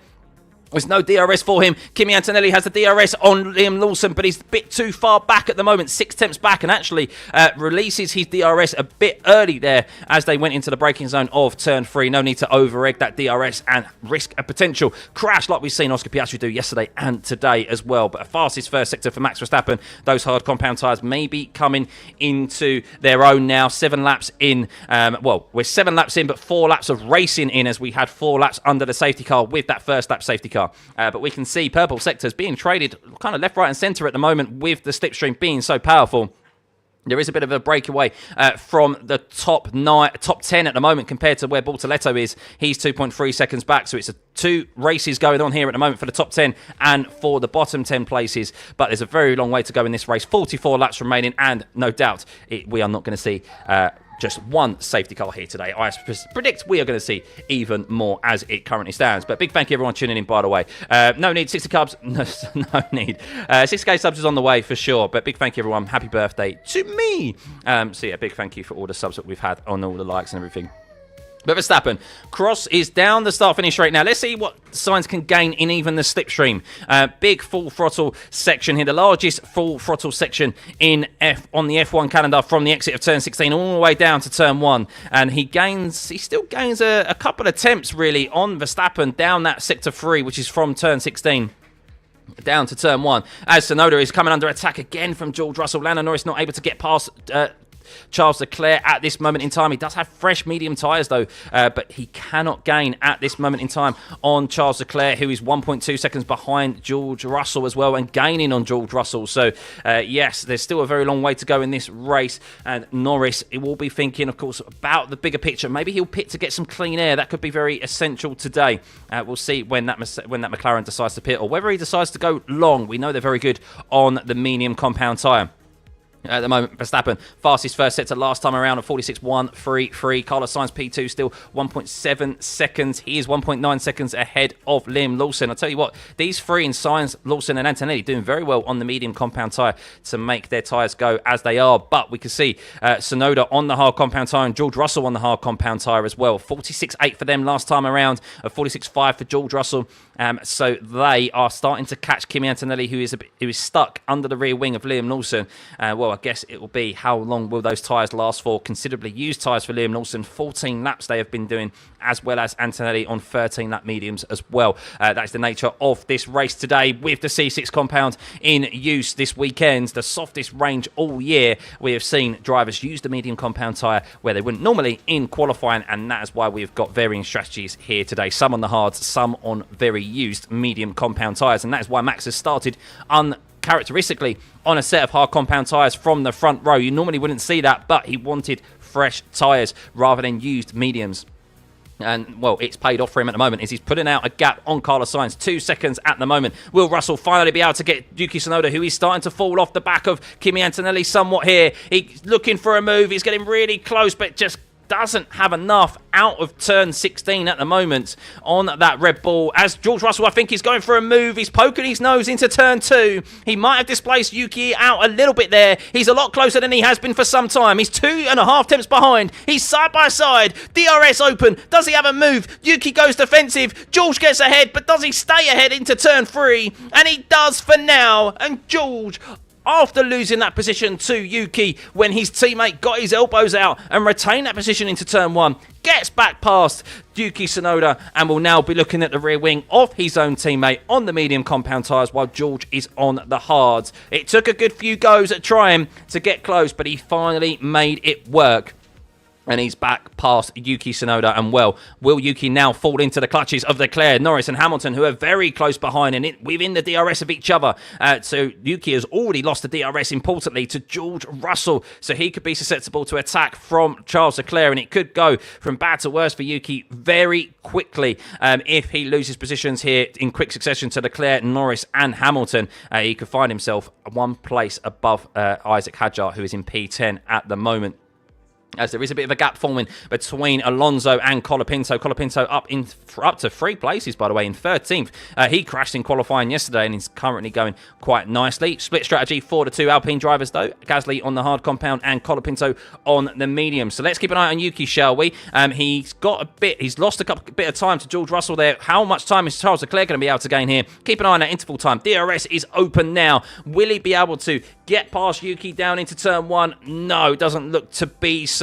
As he is still getting a sufficient slipstream from George Russell ahead, who is only just over a second ahead of him. George Russell, though, you can see his interval time is highlighted, it's circled there, meaning that he is gaining on the driver ahead. When it's highlighted, it means that they're within the DRS, but when it is circled there, lightly circled, it means that they are gaining on the driver ahead. So George Russell currently gaining on Kimi Antonelli, who cannot get past Liam Lawson at this moment in time. Liam Lawson doing a tremendous job in P3. Carlos Sainz now 2.4 seconds back from Max Verstappen. We knew his fight today was not with Max Verstappen. He said that himself. A top 5 is what he's looking to secure here today. And, well, at the moment, how he's faring, it could be even better than that. Can I please tell you, I just said that why the interval times are highlighted. So when they're within 1 second, when they're within that DRS zone, it will be fully highlighted, as you can see in the likes of Charles Leclerc, Lando Norris and Lewis Hamilton. When it is just encircled, like George Russell, it means that they are gaining on the driver ahead of them. So Yuki Tsunoda, Charles Leclerc nearly just lost the DRS there of Yuki Tsunoda briefly as they went into the castle section. So not a great section there for Charles Leclerc. Yuki is starting to drop time to George Russell, though. I think we're starting to see maybe this changeover of the hard compound tyre compared to the mediums. I'm looking at George Russell's lap time last time around of 46.8. Yuki's was a 48.3, so Yuki's definitely falling off the pace at the moment. As Verstappen is told to keep on top of the management as it currently stands. As he's 3 seconds ahead now as he crosses the line for the 11th time. 40 laps remaining now as we are on lap 12 of this 51 lap race. Max Verstappen leads from 3 seconds from Carlos Sainz. Liam Lawson is P3, still holding off Kimi Antonelli as he has done since the start of this race. George Russell, after briefly losing a position to Tsunoda after going side by side with his teammate, is in P5. Tsunoda in P6. The top 6 were as they started. Charles Leclerc is up 3 positions though after overtaking not only Isaac Hadjar but Lando Norris as well, with Oscar Piastri a freebie there for him as he is the only retirement from this race thus far. Lando Norris is in P8, down a position and currently only gaining 4 points on his retired teammate. So Lando Norris, long way for him to go in this race to try and capitalise and get that difference to under 25 points. Of course, he'd love to win this race and get back those 25 points that he lost in Zandvoort. But it could be, what is it in a moment? 297 points to 324. He needs 6 points. He needs 2 more points to get within under 25 points, or 3 more points to get within under 25 points. So at the moment, P8 is not good enough in that regard. And considering where Piastri is today and how poor of a weekend it's been for him, he would go away, not happy, of course, but not too upset either that the damage has been minimised from his side of the garage. Hamilton is up 3 places into P9. Hadjar is down 2 places in P10. He's actually really fortunate to still be on the grid, considering he had a hydraulics issue before the race even began. Bortoletto up 2 places in P11 at the moment. Alonso is P12 with Colapinto up 3 places in 13th. Alonso does have a 5-second time penalty to take for a false start, which Piastri also got as well. Alonso reacted to Piastri ahead of him. Stroll is P14. Hulkenberg is P15 with a broken front wing at the moment. He's doing quite nice in relation to that. Gasly is P16. Behrman is 17th. Albon is 18th. And Ocon is 19th. Only Albon and Ocon are the 2 drivers to have pitted thus far in this race, with a suspected 1 stop here today. We are still quite some way from that 1 stop, but safety cars, red flags, etc., which we know is always a possibility. We've already seen 1 here at the first lap. There could be many more pit stops on the cars as it currently stands. George Russell, a fastest lap there for him, a 46.1. He is now just outside of the DRS of his teammate Kimi Antonelli, as Antonelli is still being held up by his by Liam Lawson ahead at the moment. He just cannot get ahead, so George Russell no doubt will be on the radio very quickly to say, let me by, I can have a go here, potentially make some ground up. George Russell, one to keep an eye out on today. I think if George can make quick work of Liam Lawson and his teammate, I think he could maybe move up to Verstappen quite quickly. Verstappen out up front, 46.1 last time around. We do know Max is managing at the moment, though, as was reported from his engineer GP on the radio, but that's decent lap times for George Russell, considering he's in dirty air as well, and he's now in the DRS of his teammate. So George Russell will be on the attack very soon. Yuki Tsunoda holding off Charles Leclerc as it currently stands, as Charles cannot stay within the DRS of Yuki, who is falling back from George Russell as well, who is moving at a rate of knots. Yuki 2 seconds behind George Russell now. So how susceptible will Yuki be to an overtake? He's doing his best to keep Leclerc out of the DRS. Norris unable to get past Charles Leclerc at the moment as well, as he has the slipstream benefit of Yuki ahead. So even without the DRS is not as effective here as it is at other circuits. It does help, of course. You'd rather have it than not, but the slipstream is so much more effective with how long the full throttle section is. So let's see if Russell can really close up behind his teammate here, as Antonelli has actually lost the DRS of Liam Lawson. So George Russell will be right under the rear wing of his teammate on the hard compound tyre, and he's just set the fastest lap of the race, a 46.0 as it currently stands. And I hate to say it if you're an Antonelli fan, but I feel like there's a potential for George Russell to fight for this race win. Verstappen is only 7 seconds up the road from George, and the rate of knots that he's going at the moment, I think he could quickly dispatch Liam Lawson and even Carlos Sainz. And then if there's a safety car, well, he could really be on the behind of Max Verstappen, and we could have a race between 2 drivers who we know have tangled and had needle for each other in the past, even here at Baku at the sprint race a few years ago. We'll see what Mercedes try to do. Of course, different strategies for them, one on the mediums, one on the hard compound tyre at the moment. Yuki Tsunoda, that gap 2.3 seconds to George Russell now, as Leclerc now finds himself back in the DRS. 7.5 tenths behind Yuki Tsunoda. It's important for him to stay that close behind if he wants an opportunity of getting past Yuki, and Norris will be hoping to capitalise on Yuki being put out of position as well when that eventually happens, as he's a bit stuck behind at the moment of Charles Leclerc. Is rain predicted? A 10% chance of rain earlier on is what I saw. Looks like it's probably not going to come to fruition. But yeah, you never know. You never know here at Baku. But at the moment, it does look like it is just a bit cloudy out there. It doesn't look like there's anything in the air. And of course, if it is raining, all you need to do is keep an eye out at the top right-hand corner of your screen where it says rain. Currently, it says no. If it says yes, then it's raining.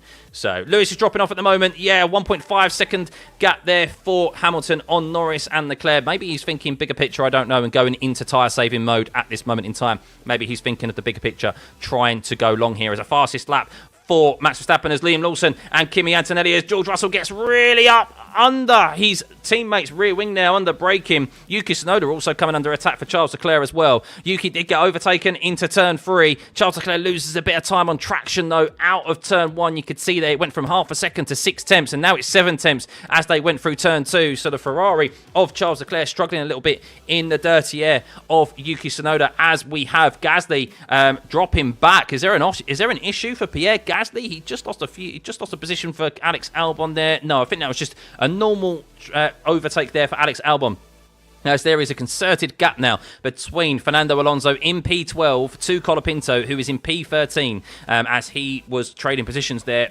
with Lance Stroll, I think it was. So yes, that back 6 as it currently stands from 13th to 19th having their own battle out there, with Hadjar comfortably in P10 at the moment, but is being gained upon by Bortoletto. Maybe we're starting to see these medium runners, other than those up the front, starting to tail off a bit with their lap times. We've seen Lawson do 46.7s on 20 lap old mediums, and we're only into lap 15 of this race. He started on considerably used mediums, as Max is now starting to try and build a gap, I think. 45.8 from him last time around, a purple lap fastest of the race. He's now gone purple in the first and second sector, so maybe this is Max now starting to try and find a gap, as we can see a concerted gap there between Alonso and Colapinto. So let's have a look where that gap is. It's 28 seconds to Colapinto, so there is a window there for him, but of course you don't want to give up track position right now. You want to try and build it if you can from the front as he goes faster. Even again, a 45.617 for Max Verstappen there. Carlos Sainz 4.4 seconds back from Verstappen now, but doing quite nicely and putting out a 3.3 second gap to Lawson behind, as Antonelli is no doubt being told to get a move on and try and overtake Liam Lawson, as Russell is even closer to his teammate. Are the Mercedes teammates free to battle it out here? We will see. DRS open for George Russell as they head down into turn 3. I'm yet to see any radio messages from Mercedes in relation to this. Are they free to fight, or will George Russell be screaming on the radio to let him by? He's on the hard compound tyre, and I think he could get Lawson as it currently stands. A 46.258 for Lawson last time around though, so not too shabby. Yuki still holding off Charles Leclerc as Ocon now gets past Gasly into turn 2. So Gasly not going very well as Albon has dived into the pit lane for his second pit stop today. So I wonder if maybe they saw a slow puncture early on. He's on the hard compound tyre, no doubt going to the end of this race now, as Albon on the hard compound tyre. We'll see how that fares for him. With 36 laps remaining of this 51 lap race, it is currently Verstappen leading from Sainz, Lawson P3, Antonelli is 4th with Russell in P5, Tsunoda is P6 with Leclerc in P7. Norris is down a position in P8. He's trying to capitalise on his teammate's retirement here, as it currently stands, but is only going to be gaining 4 points. Lewis Hamilton is up 3 places in P9. He's falling back from Lando Norris and Charles Leclerc. I wonder if this is him trying to save tyres, or if this is just poor driving at the moment for Lewis Hamilton. He is comfortably ahead. It was a 47.8 last. It was a full second slower than Isaac Hadjar last time around. So definitely a mistake for Lewis somewhere on the previous lap, which is why he's lost quite a chunk of time to his to that battle of Yuki, Leclerc and Norris. Hadjar is in P10. Bortoletto is 11th. Alonso still yet to take a 5-second time penalty, is in P12. Colapinto is 13th with Stroll in 14th. Hulkenberg is 15th. Behrman is 16th. Ocon is 17th. As Russell is on the radio now. Q message. I think I've got a tyre advantage to get past Lawson. Russell, Q on the radio. I need to get by. I've got the tyre advantage, and I have to agree, to be perfectly honest with you, at this moment in time. Antonelli has been stuck behind Lawson since the start of this race. He hasn't been able to get past him, and I think Russell should be released now to try and get past Lawson. There is big opportunity for a decent result for Mercedes today, especially in George Russell's hands, and it's not over for Antonelli by any means in this race, but he's coming unstuck behind Liam Lawson, who is on the same age of tyre as him.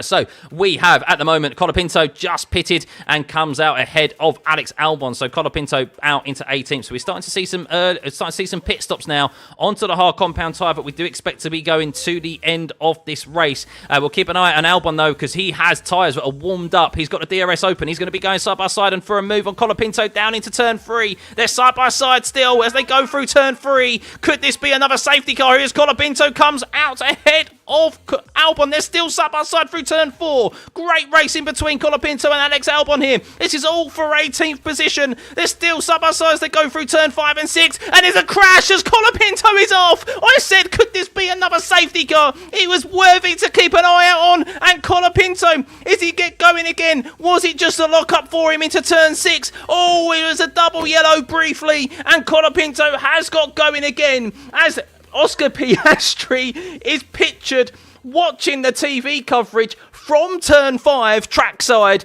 He just no doubt saw that crash between Colapinto, feet up on the concrete barrier. That is going to be a meme for sure. He's watching that on someone's mobile phone. He should be tuning into this watch-along, Oscar. Someone give him the message trackside to tune into this watch-along. He'll see so much more of what is happening right now. But Colapinto, what happened here is Albon spun him around. Oh, Albon. Albon spun Franco Colapinto around.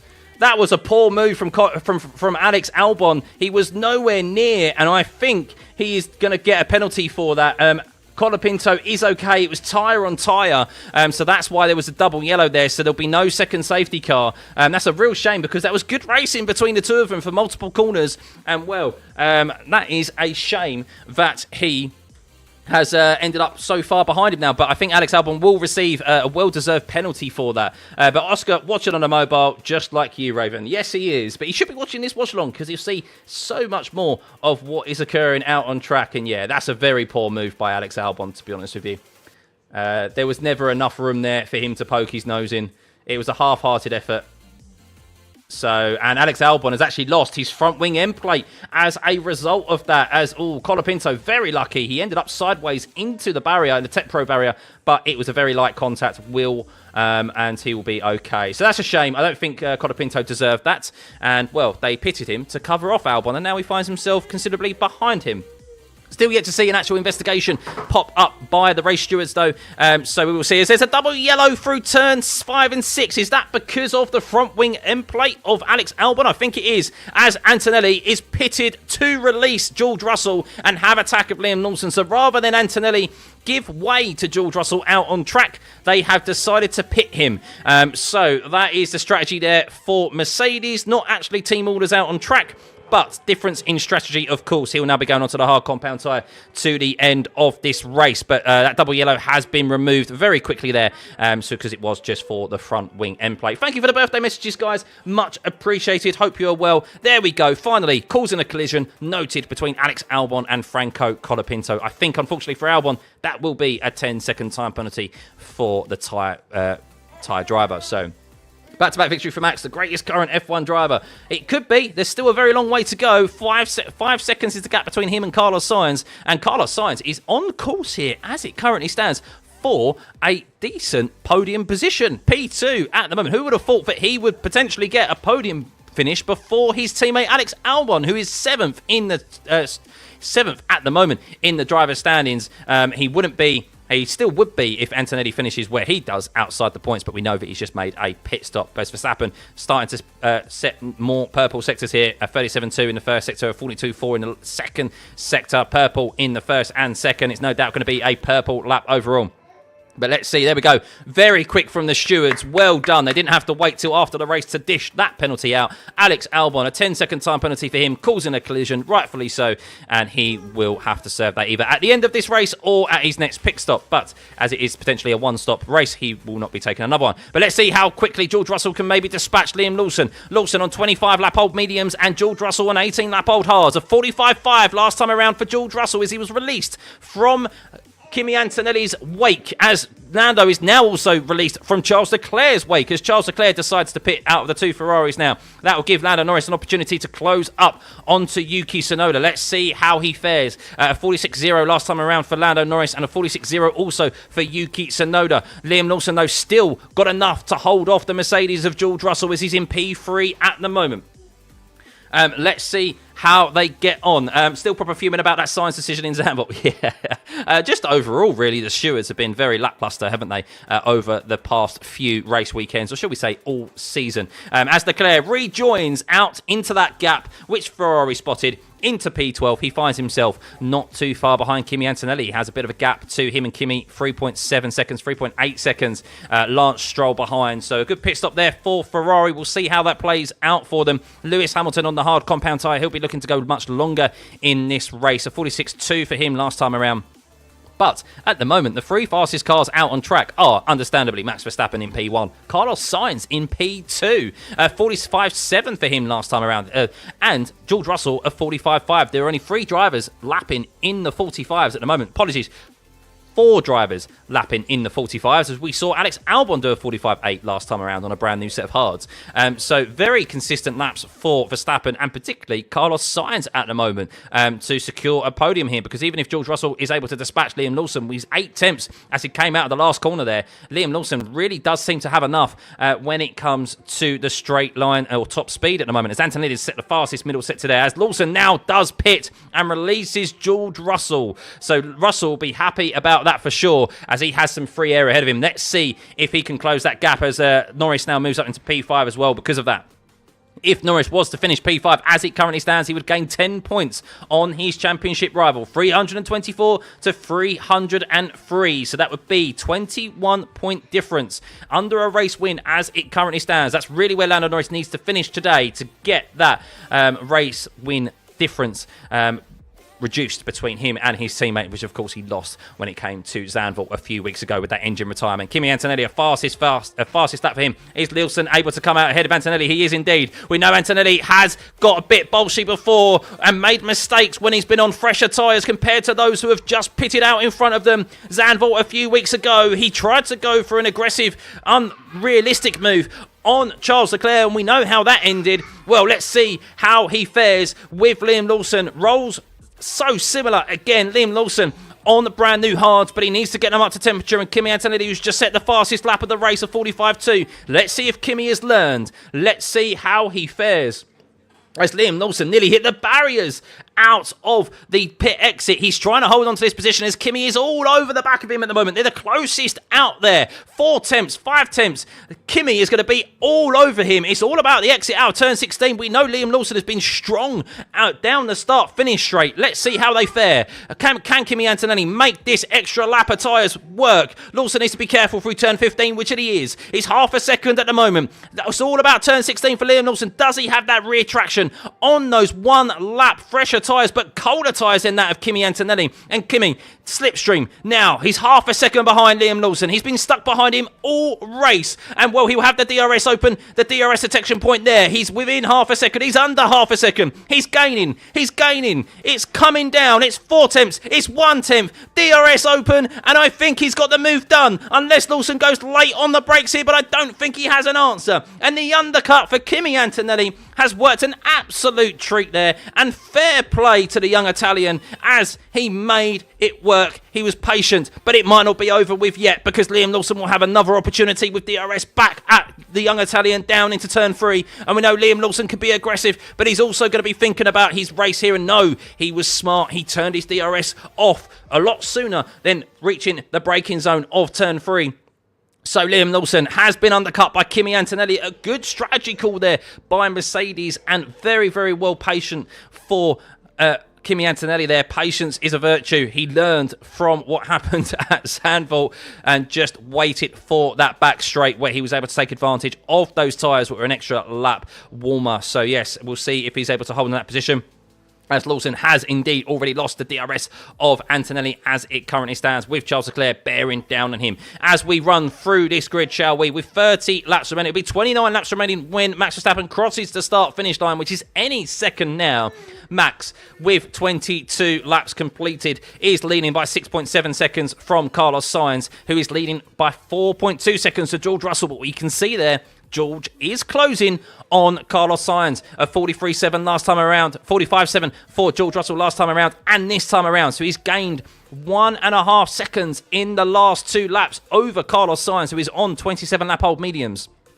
Difference in strategy here for Carlos Sainz and George Russell, but he's still on course for a podium, Sainz, as it currently stands. George Russell in P3, as we just mentioned. Yuki Tsunoda in P4. He is being closed down upon by Lando Norris, who is on the medium compound tyre, setting identical lap times almost there, Yuki and Norris. And, well, they'll be going long in this race. We know how good the McLarens are on a set of mediums, as they could have taken them forever in Monza last time around. Hamilton is up 6 places into P6, but primarily a few of those are due to pit stops ahead of him. He's on the hard compound tyre. Hadjar is up a position into P7. Bortoletto is up 5 places into P8, as there's a swap in of positions there with Albon and Alonso, as Alonso came out of the pit lane. As Alonso, yes, he's just finished his out lap. He had to take a 5-second time penalty, Fernando Alonso, for that full start at the start of the race, which Oscar Piastri also got. And I'm intrigued to see how Oscar Piastri is going to serve that penalty, to be honest with you, considering he is already out of the race. So we'll be intrigued to see how that occurs. We do know that penalties do sometimes carry over, as Lewis Hamilton found out, from one race weekend to another.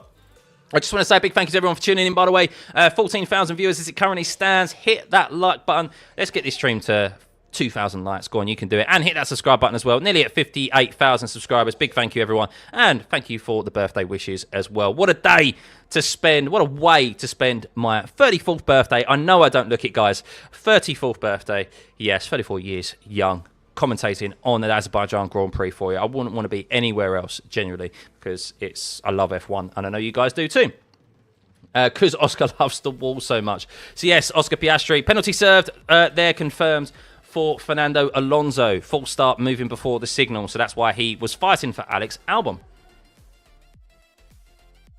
So, let's see what is going to occur here for Lando Norris. 1.6 seconds, so he's lapping on on 23 lap old mediums, by the way. So same lap of tyres, same age of tyres as Yuki Tsunoda. He is on 23 lap olds. He's lapping the same amount of time, only a couple of hundred separating them from lap to lap at the moment it is for Yuki and Lando Norris. Out there closest at the moment is Nico Hulkenberg on Lance Stroll, as they have been for quite some time. They're still yet to make a pit stop. Ocon has made a pit stop, made 2 pit stops actually. He got damage at the start of this race. Albon is yet to take a 10-second time penalty for causing a collision with Franco Colapinto, which was a real shame because Colapinto had good racing there, regained the position off of Albon. So poor from Alex. Don't often see that. A few mistakes from him here this weekend. One in qualifying yesterday and, of course, here today. Fernando Alonso, yeah, he's already taken that 5-second time penalty. Colapinto 19th. And, well, we know Piastri, a terrible race weekend for him. Crashing not only yesterday but today in the race as well. Something that we don't often see. We rarely see from the ever-consistent Australian. But he is going to be losing points in the championship this weekend. But how many is the question? At the moment, it is 10 points. He'll be losing to his teammate if Lando finishes P5, but he's still yet to make a pit stop. There's always a possibility of safety cars, of course, as well, where you can gain a cheaper pit stop and gain 8.5 seconds on average over those who have already pitted under green flag conditions. That is where it is as it currently stands. Max gaining time on Sainz. He's got where is his pit window at the moment? So he currently has a pit window, Verstappen to Lewis Hamilton comfortably. He'll be able to come out behind Lando Norris as it currently stands, but on this hard compound tyre, he is going to be going so much longer than currently, as we're just at the halfway point of this race, guys. We're just at the halfway point of this race. Lap 25 out of 51. Next lap will be the halfway point, or once this is completed. Thank you, by the way, for the birthday messages. Much appreciated.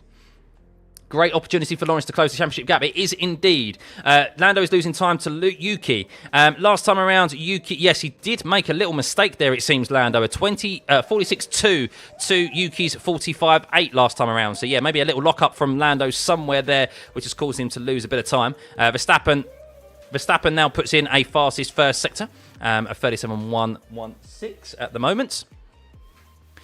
George Russell still gaining on Carlos Sainz. Half a second last time around. That gap now down to 3.4 seconds. George Russell, could he potentially be... If there is a safety car, I'll tell you what, George Russell and Max Verstappen, it could be very tasty with them fighting it out for the lead. And that would be very, very interesting to see. I kind of want to see that, to be honest with you. Sorry, Max Verstappen fans. I'd love to see some drama out up front and some spiciness between those two, especially George Russell, who is not 100% here this weekend. He is... under the weather with a respiratory infection, supposedly. So I imagine he is not in any... he's not got the attitude at the moment to be taking any... whatever that I was about to say there. Lost my train of thought. But George Russell now under 3 seconds. Now under 3 seconds back from Carlos Sainz. So he is gaining. You do think it's only a matter of time as he is on he's on 30 lap old mediums at the moment, and Russell is on 25. The medium tyres are holding well, yeah, not bad, not bad. Knowing how George and Max race each other, they 100% collide. Potentially, yeah, that's what I want. That's what I want to see. I want to see the spiciness for them. So let's all hope for a safety car once Russell has got past Carlos. That would be very interesting. What's the purple and yellow sector time mean? Purple means that they've gone fastest out of anyone today in that sector. Green means it's their personal best sector. And yellow means that it's slower than their best. So yeah, that's what it means. Same thing with the lap time as well. With the last lap, it means it's their best lap time that they've set, but it doesn't mean purple means it's the best lap overall of the race. And of course, at the moment, the best overall lap time is Antonelli. No longer do you get a singular point, a bonus point for setting the fastest lap. So fastest lap is not really relevant anymore. It's kind of an ego thing, to be honest with you.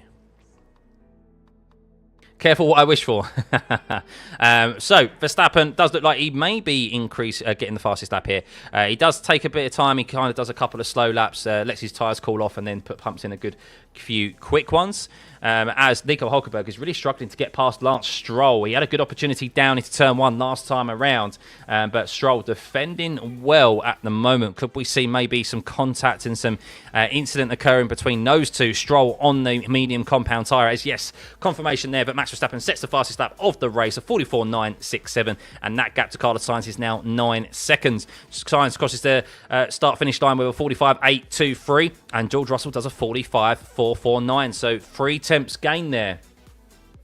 As Verstappen is told, this is brilliant pace, mate. Keep chipping away. And that's exactly what Verstappen is doing at the moment, covering himself if there is indeed a safety car. I did say if it was a clean race today, which primarily it has been other than lap 1, Verstappen would see this from lights out to checkered flag, as he is just comfortable leading as so often as we see. As Bortoletto now dives into the pit lane.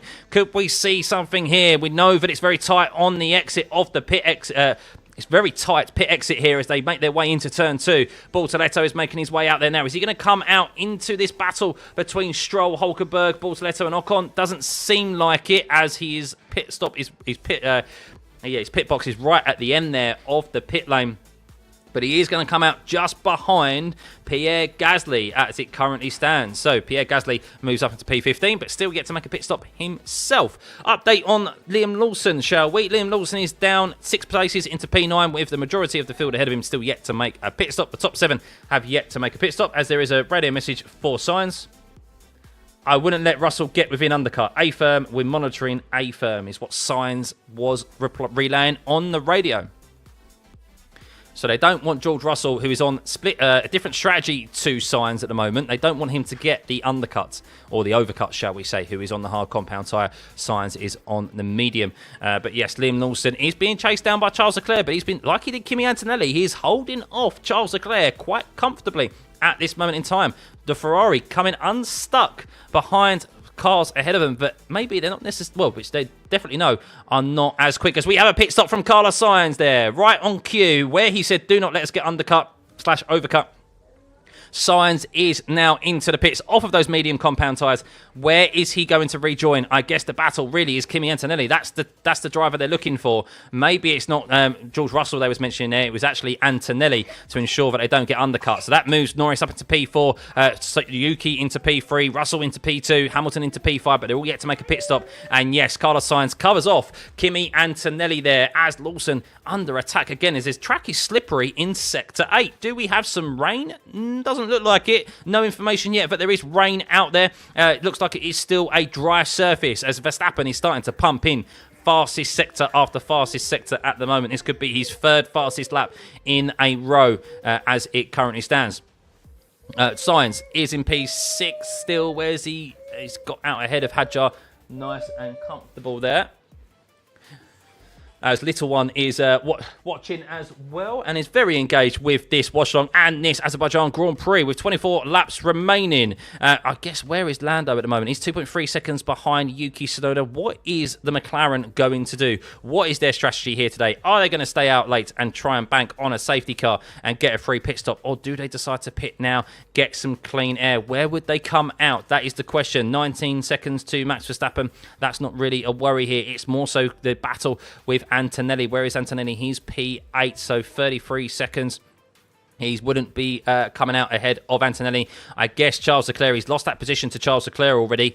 It'd be very close. He'd come out with that battle with Lawson and Leclerc. I guess the lap times at the moment are 45.4 for Norris last time around compared to Lawson's 45.6. They're actually hoping, I think, at the moment, Norris, that if Lawson holds up Charles Leclerc at this pace for a bit longer, there is going to be a nice window for Norris to pit in, and he was going to overcut Charles Leclerc. So I think that, and Liam Lawson, as it currently stands, and gain 2 positions there. So we'll keep an eye on those lap times. Remember, it's an 18.5 second on average pit stop lost time here. And, well, we do know that McLaren can make quick pit stops, but they can also make very slow ones, as we saw in Monza.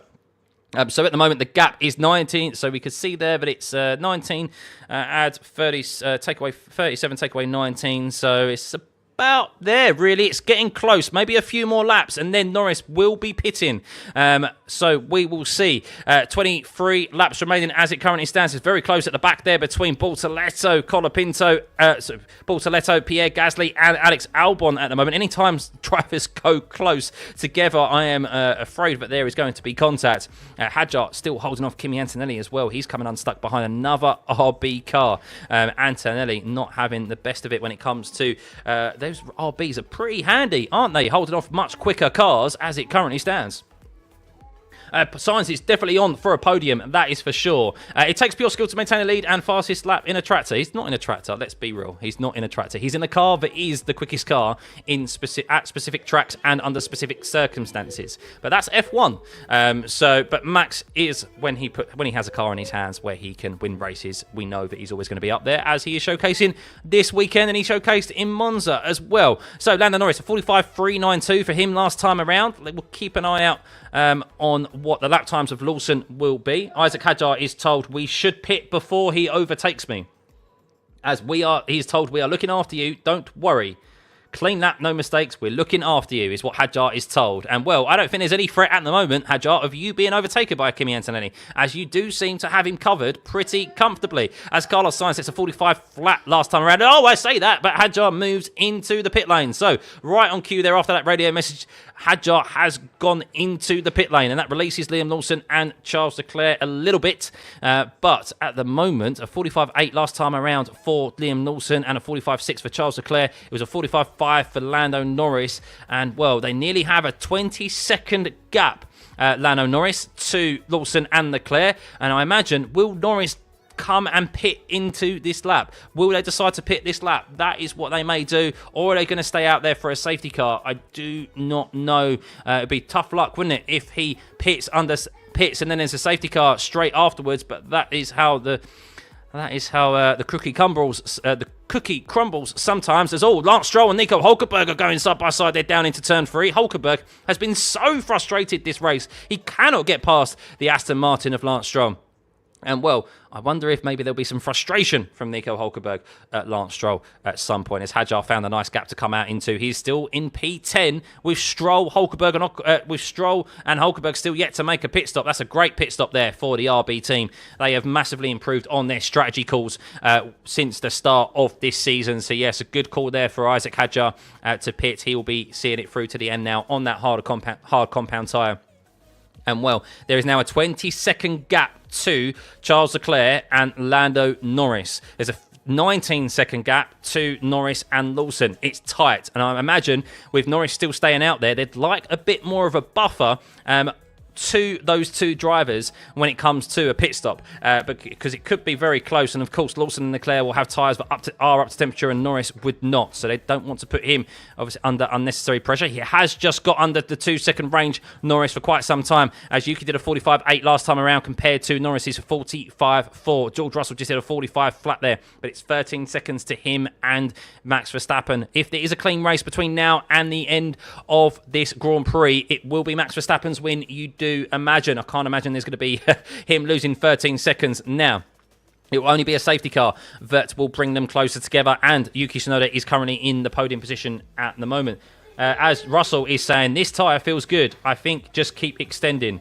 Yep, A-Firm just going to say the same thing. So Russell is extending on this tyre. The hard compound tyre feels good. They're going quicker and quicker, as we can see from Max Verstappen. He is setting fastest lap after fastest lap, although that has been taken away by Ollie Behrman, who is now on a fresh set of medium compound tyres. So, update on the gap between Lawson and Charles Leclerc is 39 seconds. It's still 20. Oh, no, Lando actually lost a bit of time there. He lost a bit of time, I think, this sector, or this lap, compared to Charles Leclerc and Liam Lawson. We'll see how it is when they cross the line. RB will you pick Yuki? He is losing time now. Go for mediums, good enough for 20 laps. I think a safety car. I think a lot of these drivers are waiting for a safety car. Yuki is on the hard compound tyre, so it's just going to extend. Let's see what Lando does. Does he dive into the pit lane here, or is he going to continue? He's on the set of mediums. He may even go on to softs at the end. Could we see Lando Norris go on to the softs at the end, or will it be the hard compound tyre? We know, I mean, he's done a 45.3 last time around there, but Verstappen did a 44.7 on that same set of hards. It is ridiculous, really, that we've got a set of hard compound tyres 31 laps old, and they're still going quicker and quicker. Yes, I understand that the fuel load burns off, guys, and the cars do get lighter, but we should see these tyres slow down, especially when we are using the C4 compound as it currently stands. So Lando might get a podium, but the thing is, he needs to do a pit stop, and he does have enough. And does he have enough of a gap? Well, this is what we're trying to ascertain at the moment. It's 21-second gap, or 21.5-second gap to him and Verstappen, and then it's a 39.8-second gap for Lawson to Verstappen. So if you do the maths there, it's not quite, it's very close. It's not 20 seconds. I imagine they'd want a 20-second gap to be comfortable to that of Liam Lawson and Charles Leclerc. But the last lap, they did lose a bit of time, as Lawson did do a 45.297. So they picked up the pace just a little bit last time around, Lawson and Leclerc. But that's probably the window they're looking at, because it is an 18.5 seconds on average pit stop loss time under green flag conditions. Of course, if they got a cheap pit stop under safety car conditions, then they could. He wouldn't get ahead of Carlos Sainz, but he would comfortably get. He would maybe get ahead of. It'd be very close between Kimi Antonelli. So anything is possible at the moment. But the fact of it, he is also doing Lando Norris 45s, low 45s on 31 lap old mediums at the moment is.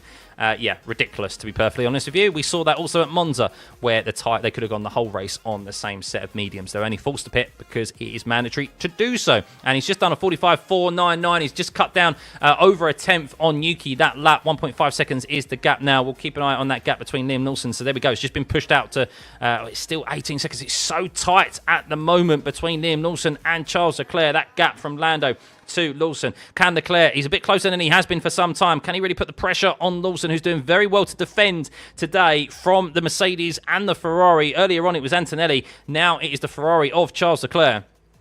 And he still holds on for a bit longer. Lance Stroll still holding off Nico Hulkenberg there. They're still yet to pit. Drivers going very long in this race, as Lance Stroll, as the two Stake F1 cars are very close to the drivers ahead of them. Lance Stroll, Bortoletto trading positions and Ocon trading positions as they went down into turn one there. Bortoletto is on a fresh set of mediums, so you do think it's just a matter of time, as Ocon is on 31 lap old hards. You do need clearly a significant delta to get past at this circuit, even with the DRS and how long the full throttle section is here from turn 16 to turn 1. But Bortoletto on newer medium compound tyres is unable to dispatch Esteban Ocon as it currently stands. And, well, Charles Leclerc is unable in a Ferrari to dispatch Liam Lawson in the RB. What has become of Ferrari, eh? What has become of Ferrari? Update on Lewis Hamilton. He's just minding his own race at the moment, probably hoping for a safety car as well. He has been closed down upon by Carlos Sainz, who is looking for this podium position today. A safety car today would maybe put a spanner in the works of Carlos Sainz as it currently stands. He would lose a position to George Russell, that is for sure.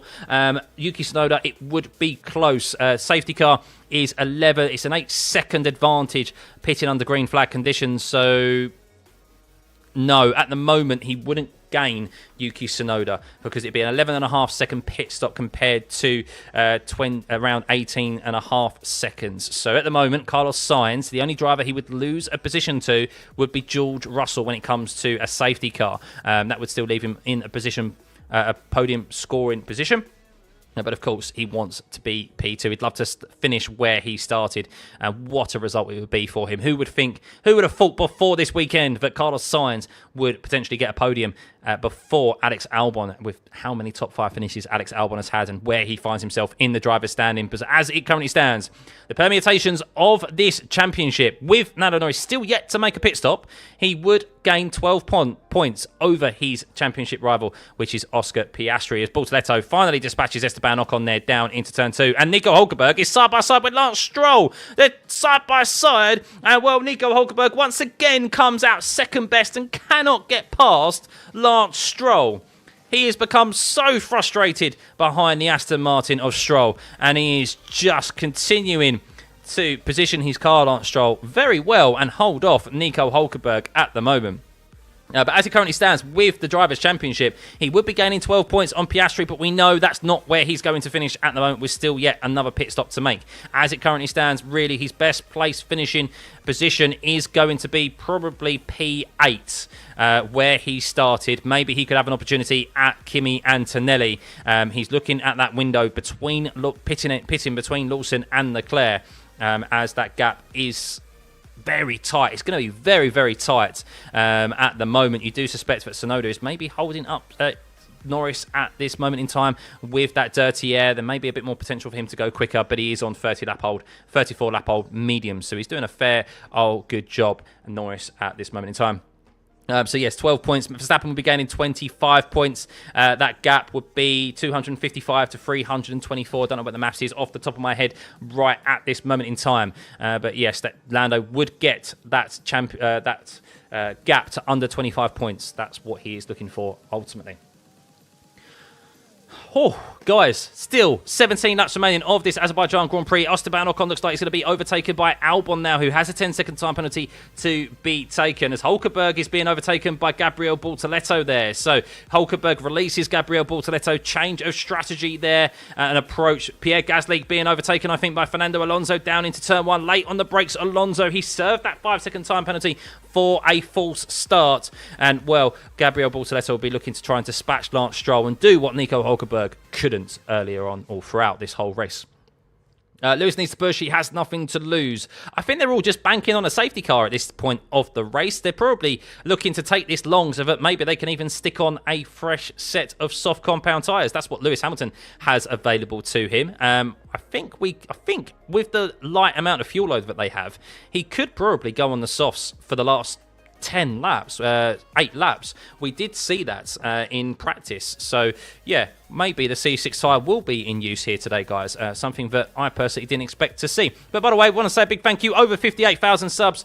Big thank you for that achievement today. Continue to do so. It's my birthday. If you could hit that subscribe button, that can be your present to me. Big thank you, by the way. Over 16,000 viewers right now. Let's get this stream to over 2,000 likes as well. So big thank you. But if you're just tuning in, let's have a rundown of this grid, shall we? As we are on lap 36 of 51. Max Verstappen is currently your leader, as he has been since the beginning of this race. He leads by 14 seconds from George Russell, who is up 3 places in P2. So Tsunoda finds himself in P3, being chased down, well, not chased down, but with the papaya of Lando Norris. The sole papaya car left in this race. We'll get on to Oscar Piastri shortly in P4. and Hamilton is in P5, up 7 places. Those top 5 cars still yet to make a pit stop this race, potentially holding out for a safety car or just holding out for the soft compound tyre towards the end of this race, which we didn't expect it to be used, as Pierre Gasly comes into the pits off of those hard compound tyres,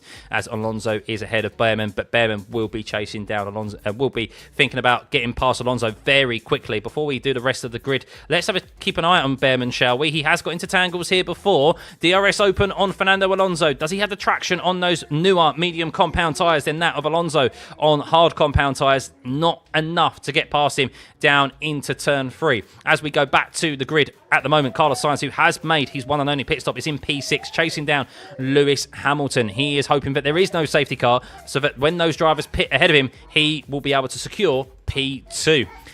Antonelli is in P7 at the moment with that one pit stop as well. Lawson is holding off Charles Leclerc, Charles Leclerc has now fallen behind the DRS of Liam Lawson. Charles Leclerc has not been able to get past the RB of Liam Lawson today.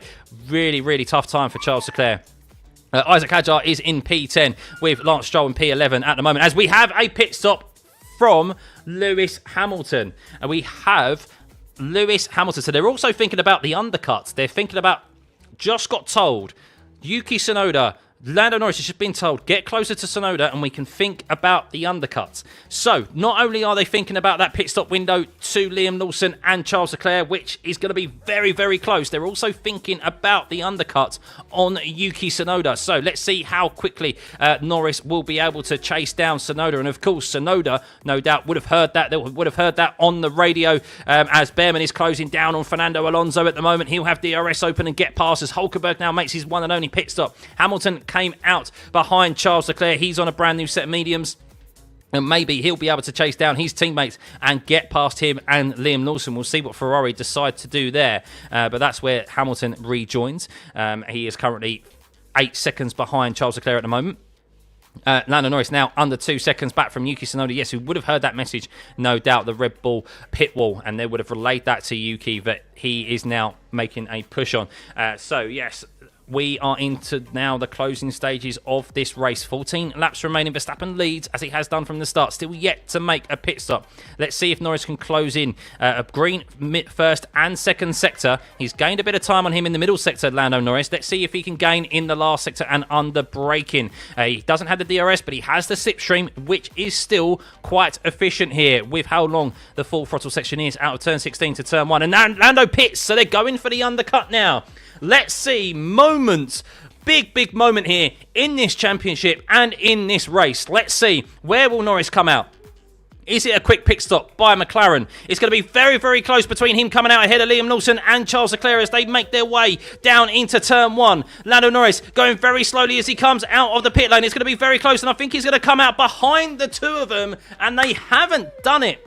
They haven't done it. So that gap not sufficient enough to get out ahead of Liam Lawson and Charles Leclerc. And well, Lando, he found himself stuck behind Charles Leclerc and earlier on. He now is going to have to dispatch Charles Leclerc. He does have much quicker tyres, but we know how difficult it has already been to overtake here. How quick was that pit stop? It was a slow pit stop again for Lando Norris. It was a 4.1 second pit stop. They would have done it, but once again, Lando Norris has been done over by a slow pit stop. 4.1 seconds. Unbelievable from Lando.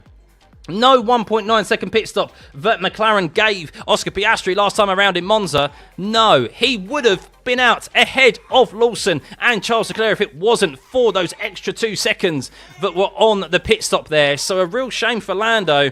And well, conspiracy, there'll be many conspiracies going on. I can't see where the issue actually occurred. Let's see a replay to see exactly what occurred with that pit stop. But it was a real shame. Was it the same tyre? There we go. Pit stop again for Lando Norris. What happened? It was right rear seemed to be a bit slow. They held on to him very long. They held on to Lando very long, but what is... Let's have a look. Hang on. Front right, front right wheel gun. So last time around it was front left, this time around it was front right. And well, Yuki has come out right in between Liam Lawson. Oh my goodness, they're side by side, the former teammates Yuki Tsunoda and Liam Lawson. Could we see something happen here? Liam Lawson has got out ahead of has got out and stayed ahead of Yuki Tsunoda, and they were side by side as they head down into turn 3. And wow, that was super close there between Liam Lawson, Yuki Tsunoda and Charles Leclerc. And with Lando Norris now in P8, he would still only be gaining 4 points on his championship rival Oscar Piastri, and that is not good enough to reduce his lead down to under 25 points. And look who is also on a charge on the medium compound tyres, Lewis Hamilton in P9. Could he also join this battle? Lando Norris needs to dispatch Charles Leclerc, you do think, very quickly, but Liam Lawson did very well to defeat. He overtook Yuki Tsunoda side by side down into turn 3. Yuki, with those tyres not up to temperature, had no answer to Liam Lawson, and Lawson has now just made a little breakaway from Yuki Tsunoda. He's in the top 5 as it currently stands, with George Russell yet still to make a pit stop, as George is now in the pits. So here we go. Important moments in this race here for Carlos Sainz and his podium position chances, because he is no doubt going to find himself with a Mercedes potentially in front of him and a Mercedes behind him. Let's see. It's an 19.8 seconds was the gap to Sainz and Russell when they came into the pits, and George Russell has got the overcut done on Carlos Sainz and finds himself in P2 on the medium compound tyre. And I guess, well, can Sainz capitalise here on the cold tyres of George Russell? But he also has Kimi Antonelli, who was closing down on him as well. Let's see how they fare. We have 12 laps remaining in this race. It is Verstappen, still the only driver yet to make a pit stop in this race. He is out there with a 32.9 second lead over George Russell. Carlos Sainz is in P3. Kimi Antonelli is P4 with Liam Lawson in P5. Yuki Tsunoda is P6 with Charles Leclerc right behind him, with Lando Norris also right behind the Ferrari driver in P8. Not a lot to separate those three there, Tsunoda, Leclerc and Norris. We have Lewis Hamilton closing down a second per lap on Lando Norris and Charles Leclerc and Yuki Tsunoda, with another purple lap there for Lewis Hamilton. Isaac Hadjar is in P10 with Bortoletto having a tangle with Alex Albon in P12. Esteban Ocon is in P13 with Behrman 14th. Alonso is 15th with Hulkenberg in 16th. Stroll is 17th. Colapinto is 18th. Gasly is 19th. And Piastri is in 20th. As Verstappen now into the pit lane with that more than a pit stop advantage for him. He's going to come out miles ahead of Russell, Sainz and Antonelli, but there is a battle here for the last podium positions with Russell, Sainz and Antonelli. And well, can Lando get past Charles Leclerc? Charles Leclerc has lost the DRS of Yuki Tsunoda. This is a big moment for Lando Norris in his championship chances. He wants to be able to reduce that points advantage that his rival has over him to at least under 25 points today. It looks like he's not going to be able to get the full 25 points because he's down in 8th place and Max is storming away with this victory. But he is side by side with Charles Leclerc as they head down into turn 1. How defensive will Leclerc be able to go? Will he be able to defend from Lando? But no, he won't, because Lando gets the move done before they head down into turn 1. And Lando now finds himself up into P7. And that now makes the championship advantage to Oscar Piastri 25 points exactly. A full race win difference between Norris and Piastri as it currently stands. 324 points to 299. Is this the last points? Is this the position where Lando is going to finish where he started? Will he be able to gain another on Yuki Tsunoda, who is on a medium compound tyre? We will see. Liam Lawson has been closed down upon by Yuki Tsunoda now. He's got those mediums up to temperature. Hamilton is on an absolute charge right now. 43.977. That gap now 2.1 seconds to his teammate. We're probably going to see the two Ferraris go at it in this race, I do suspect, as Lewis is on fresh, brand new mediums compared to Leclerc's considerably old, hard compound tyres. That is the third lap in a row. I think he set the fastest lap of this race. Max Verstappen is now on used mediums, but they are freshly new. They're pretty much fresh tyres. Only 4 laps old for Max, and well, he has a 12-second lead over George Russell, who is pulling out a gap to Carlos Sainz. Kimi Antonelli is gaining on Sainz as it currently stands, even though he's on much more older compound tyres. Will Sainz and Antonelli, there could be a really brainstormer of a closing stage of this race. The last few laps, we've seen drivers go side by side over the finish line for the last podium positions. Remember Lance Stroll and Valtteri Bottas. Could we see that with Antonelli and Carlos Sainz? Well, it seems like Anthony is going to catch Sainz a lot sooner rather than later. Tsunoda's also catching Liam Lawson as well, and Norris has already breached the DRS zone of Charles Leclerc and is looking to close down Yuki. But Yuki did a 44.4 last time around with that DRS assistance. So Yuki is looking to get past Liam Lawson more so than he is to get a top 5 finish. His first top 5 finish in that Red Bull car. What a performance it would be here. It's a much better performance from him here this weekend. Yes, he's a considerable margin behind his teammate, but in relation to Yuki Tsunoda and his unfortunate time at Red Bull this season, as many expected, unfortunately, with how much of a poison chalice and how difficult it's been that second Red Bull seat. He does have an opportunity of a good top 5 finish here. Let's see if he's able to do it. But Liam Lawson has been a very, very big roadblock for some bigger names here today already. Let's see if he can do the same again against Yuki Tsunoda. And all this is doing is allowing Lando Norris to close in on Yuki Tsunoda. That gap nearly under the 1 second range for Lando Norris on Yuki. Lewis Hamilton nearly within DRS of his teammate as well on those brand new medium compound tyres. 1.3 seconds back, 1.4 seconds back from Charles Leclerc. Antonelli loses a bit of time in that middle sector to Carlos Sainz, so he isn't able to gain the DRS there, as he is 1.5 seconds back from Sainz as it currently stands. George Russell with the fastest middle sector, by the way. It's a real shame, really, that we haven't had a safety car. I'm not going to lie to you. It's been a shame that we haven't had a safety car, because I think George Russell and Verstappen would have had a tremendous battle out front if they were able to be closed down upon. But let's keep an eye on Tsunoda and Lawson, shall we? Tsunoda 6 tenths back on Liam Lawson. Lawson has done very well to defend from Kimi Antonelli and Charles Leclerc already. Lewis Hamilton is not quite within the DRS of his teammate just yet, but he is gaining considerable time on his teammate Charles Leclerc, who's on 23 lap old hard compound tyres. And there we go, a switch of positions there between Hamilton and Leclerc. No doubt that was team orders for Lewis Hamilton and Charles Leclerc, because that was a very, very big lift-off for Charles Leclerc into that corner. He has no response to his teammate, and, well, Lewis is now released to try and catch these 3 ahead. And, well, can Lewis Hamilton get punchy here in the closing stages of this race with 9 laps remaining? Lando Norris is all under the rear wing of Yuki Tsunoda, as Tsunoda has a bit of a slow getaway out of turn 4 there. And, well, I guess it's all about prepping yourself for turn 16. We haven't seen any overtakes in this middle sector today. That is how difficult it is to overtake in these cars. It is where the most downforce is required. Very difficult on these rear tyres. You need a significant advantage over those drivers ahead of you. Really, you probably need a hard compound tyre versus a soft compound tyre to be able to overtake here. As Lando, you can see, loses a bit of time through the castle section, those very slow, twisty corners. Let's see if he can gain it as they make their way down into turn 15.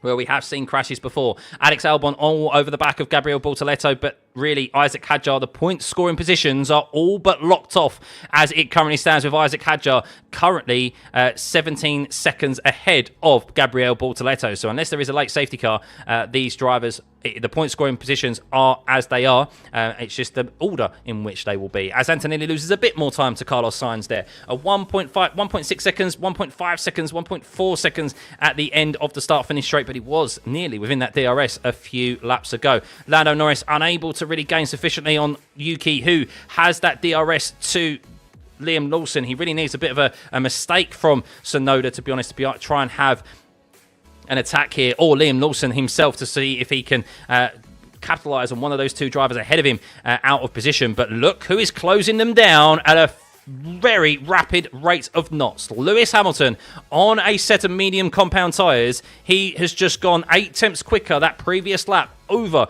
Liam Lawson, Yuki Tsunoda and Lando Norris, as Lawson is holding them up at the moment. But he's totally within his right to be there, and he's doing a tremendous job to try and secure his best ever finish in F1. His previous best finish was a 6th place at the Red Bull Ring, but this would top that. What a qualifying it was for him yesterday, and it's been a very, very good defensive drive for him today, as well as it has been also for Carlos Sainz. And Carlos Sainz just did a 44.437 last time around.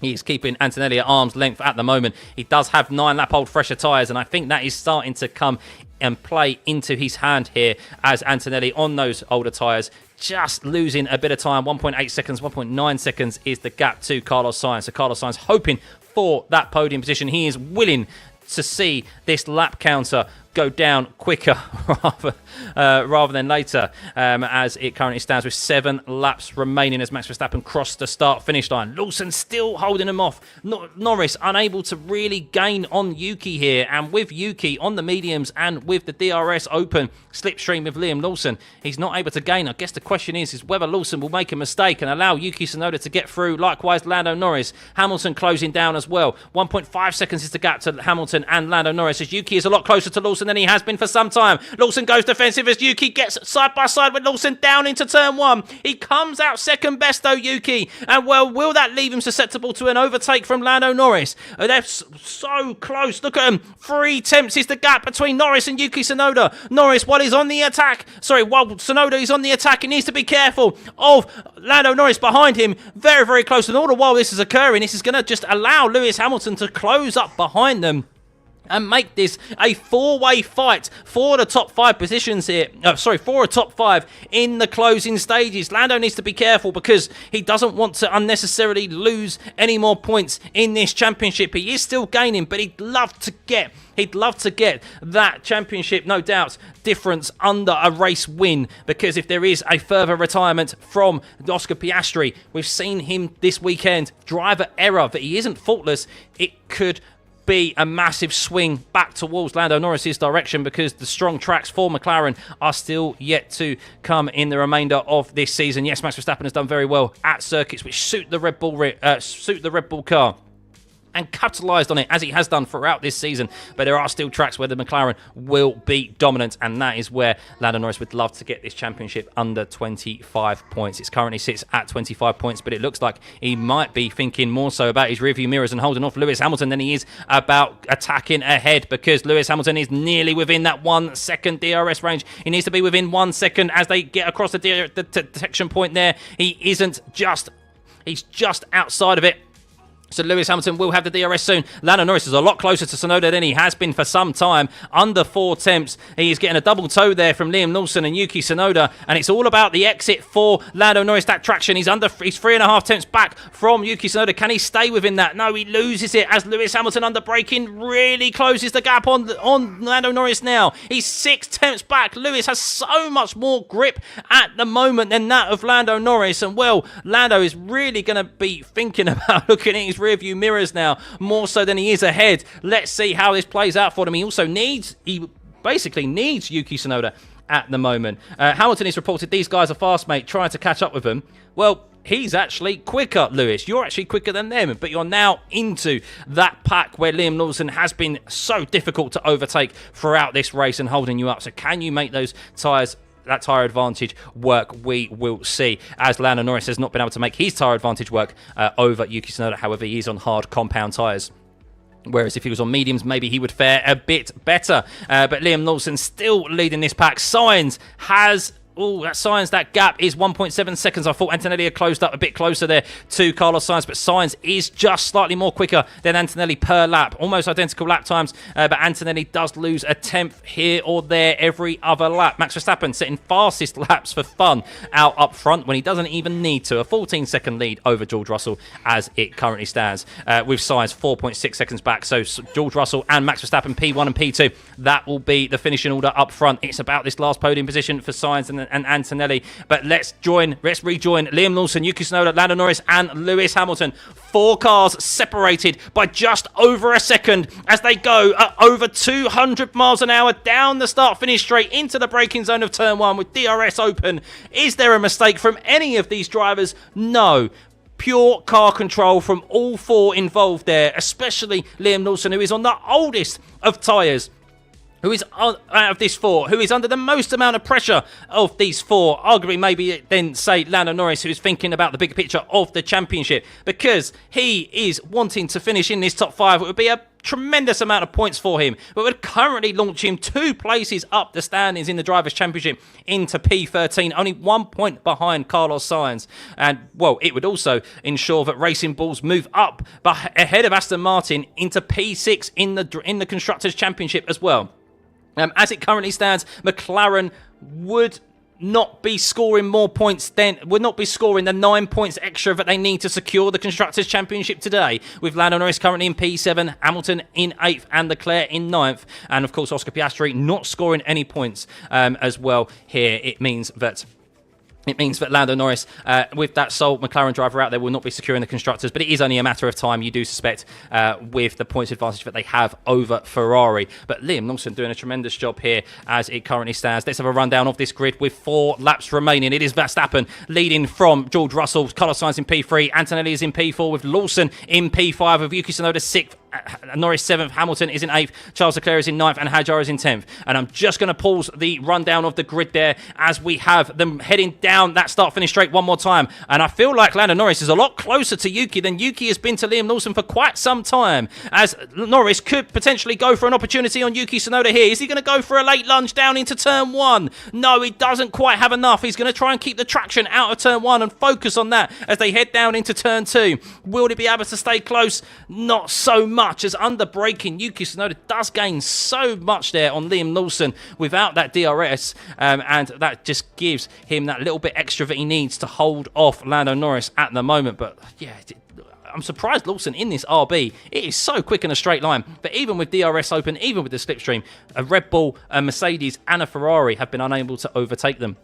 I'm not saying McLaren would fare, Lando Norris would fare much better either. It just shows that RB has been a very difficult car to overtake today. Hadjar also was holding up Charles Leclerc earlier on as well. So yes, both RBs very, very quick here this weekend. Something I personally didn't expect. But the top 10, Hadjar rounding off that top 10 position at the moment. He has a 22-second lead to Alex Albon, who has a 10-second time penalty. So the top 10 will be scoring points today. So very, very well done to those. Which order, we don't know, as we only have 3 laps remaining. Gabriel Bortoletto is in P12 with Behrman in P13. Ocon is 14th. Alonso is 15th. Hulkenberg 16th. Stroll is 17th. Colapinto is 18th. Gasly 19th. And yes, Piastri, Oscar Piastri is our only retirement of this race. Just want to say, over 20,000 viewers once again. Please hit that like and subscribe button.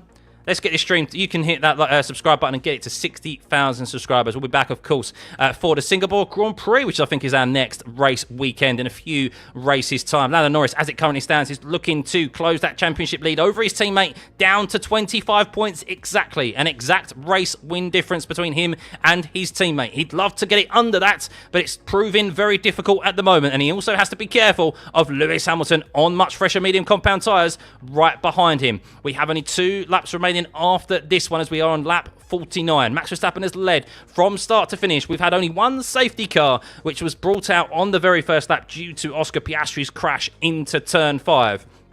Very, very uncharacteristic mistake from Oscar Piastri, but maybe it was a carryover from that mistake on Saturday. Also, it's my birthday today, guys. I'm 34 years young. If you could hit that subscribe button, that can be your birthday present to me. Much appreciated. There's surely 1,500 of you in here that have yet to hit that subscribe button out of the 20,000 that are here. So yes, big thank you for that viewership. Right, Lilson is still holding off Yuki Tsunoda, Lando Norris and Lewis Hamilton. Are we going to see maybe a late move? Remember last year, Baku 2024, Sergio Perez and Carlos Sainz fighting it out for that last podium position.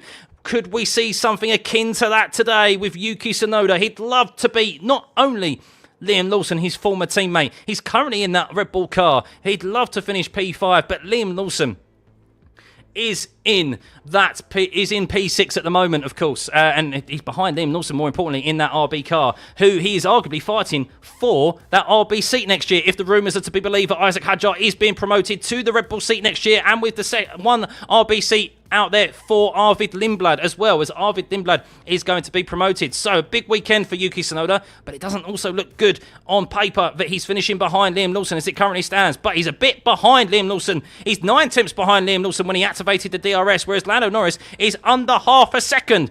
But look how much he gains on Lawson in that slipstream under the braking into turn 1. That is what is saving him at this moment in time. And I do suspect that if he lost the DRS, he would maybe come under attack from Lando Norris. But with only 2, we're on the penultimate lap of this race. There is really only one more opportunity for these drivers. Lando Norris is thinking more so for Lewis Hamilton behind 13.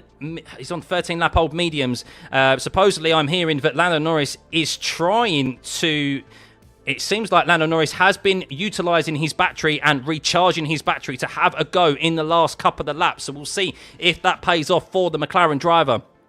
Biding his time. So it's a bit of information, but unfortunately we do not have access to. I wish we so had access to the battery information, but yeah, the teams unfortunately do not want us to have access to that. But we could see one more opportunity, two more opportunities really. We have seen a drag race to the finish line, remember, in times gone by at Baku. That is the nature of this circuit. But Max Verstappen crosses the start-finish line for the last time here, for the final lap. White flag, purple laps, left, right and centre for Max Verstappen. I said before, if this was a clean race, Max would win this comfortably. He would win it outright and never look back, and that's what we're seeing. But let's move backwards to Liam Lawson and Yuki Tsunoda, shall we? And Lando Norris. Is that extra battery storage that Lando has been supposedly saving up going to come to the forefront here and help him in overtaking Yuki Tsunoda? As he's got the DRS open, he does seem to be a lot closer at this point of the DRS than he has been for quite some time. But we've seen Yuki Tsunoda really close up on Liam Lawson so often here. This is the last opportunity for Lando. Is he going to go for the move late on the brakes on Yuki? I think he thought about it. He got very close to his rear wing. There's still one more opportunity here. One more DRS zone. He's 7.5 tenths back. He's 9 tenths back. Yuki, he's had a bit of a poor exit out of turn 2, and Norris will have DRS, but does he have enough? Is he going to dump the battery here down into turn 3? Oh, he doesn't have enough. A purple last sector last time around for Lando Norris. He doesn't have enough. Surely now it's all about that drag race to the finish line. As Max Verstappen makes his way round turn 15, he went for an opportunity there, Lando. Yuki did go defensive. He forced him around the long way. And, well, Yuki defending very well there. And that's why he lost a bit of time to Liam Lawson. And Lawson will be happy to see that Yuki Tsunoda has lost the DRS. Oh, no, he's just regained it. But with where the DRS is, it's not going to be that efficient as they make their way to the start-finish line. But there's still one more opportunity for these drivers. But Max Verstappen, there's no more opportunities for him. He doesn't need them, as he has led from start to finish and wins the Azerbaijan Grand Prix. A second race win in a row. Max Verstappen, championship back on maybe? We'll have a look at the maths afterwards to see if that is the case. Colapinto and Gasly, they finish in P18 and 19 after being the only drivers for a lap. George Russell finishes P2, and Carlos Sainz, a W for Carlos Sainz as he finishes P3. A brilliant podium for him, but there's still a race on here. It's a drag race to the finish line. Will Lando have enough? Will Lawson have enough? Will Lawson be able to secure P5? I think he can, as Liam Lawson finishes P5. Yuki Tsunoda P6. Lando Norris P7.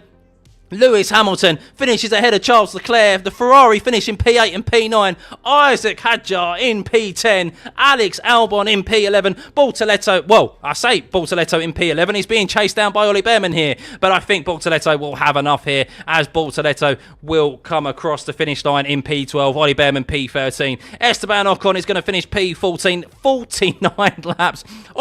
Esteban Ocon just did the whole race on the same set of tyres, by the way, guys, as Alex Albon takes that 10-second time penalty and finishes actually in P13, and Bortoleto and Behrman move up a position there. Esteban Ocon finishes in P14, Alonso 15th, Hulkenberg 16th, Stroll 17th, Gasly 18th, Colapinto 19th, and Oscar Piastri is our only retirement of this race, guys. Wow.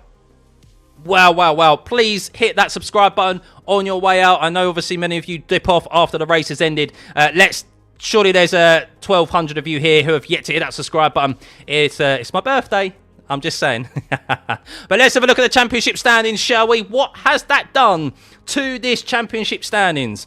Oscar Piastri.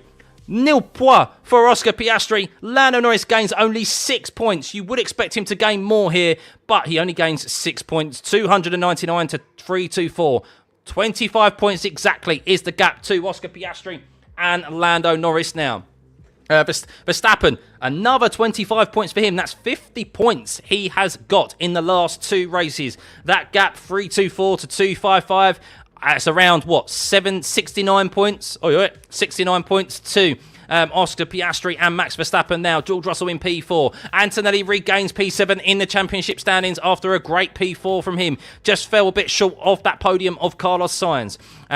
Great drive from Carlos Sainz. Speaking of Carlos Sainz, he moves up 6 places in the driver's standings from P18 to P12 with that podium. Brilliant result from him, and a brilliant result from Liam Lawson, who moves up 2 places in P13. Ferrari, McLaren don't win the Constructors' title yet, as they are only gaining 6 points. And, Mercedes, they have actually gained 2nd place over Ferrari. What a switch around there. 2nd place is still on the cards for Mercedes and Ferrari there. But Max Verstappen also closing that down. So there we go. That is the championship standings there, guys. Ooh, what? Theoretically, Max can still win the World Drivers' Championship. He can. He can still theoretically win it. If McLaren do this every race weekend between now and end of the season, and he wins every single race, then yes, he can. So, thank you guys. Much appreciated, by the way. Much appreciated. Let's get this stream to 59,000 subs. Go on, you can do it. Hit that subscribe button, guys. Please hit that subscribe button. But yes, Max Verstappen wins. Russell in P3. Russell in P2. Sainz in P3. Let's do driver of the day, shall we? Let's do driver of the day.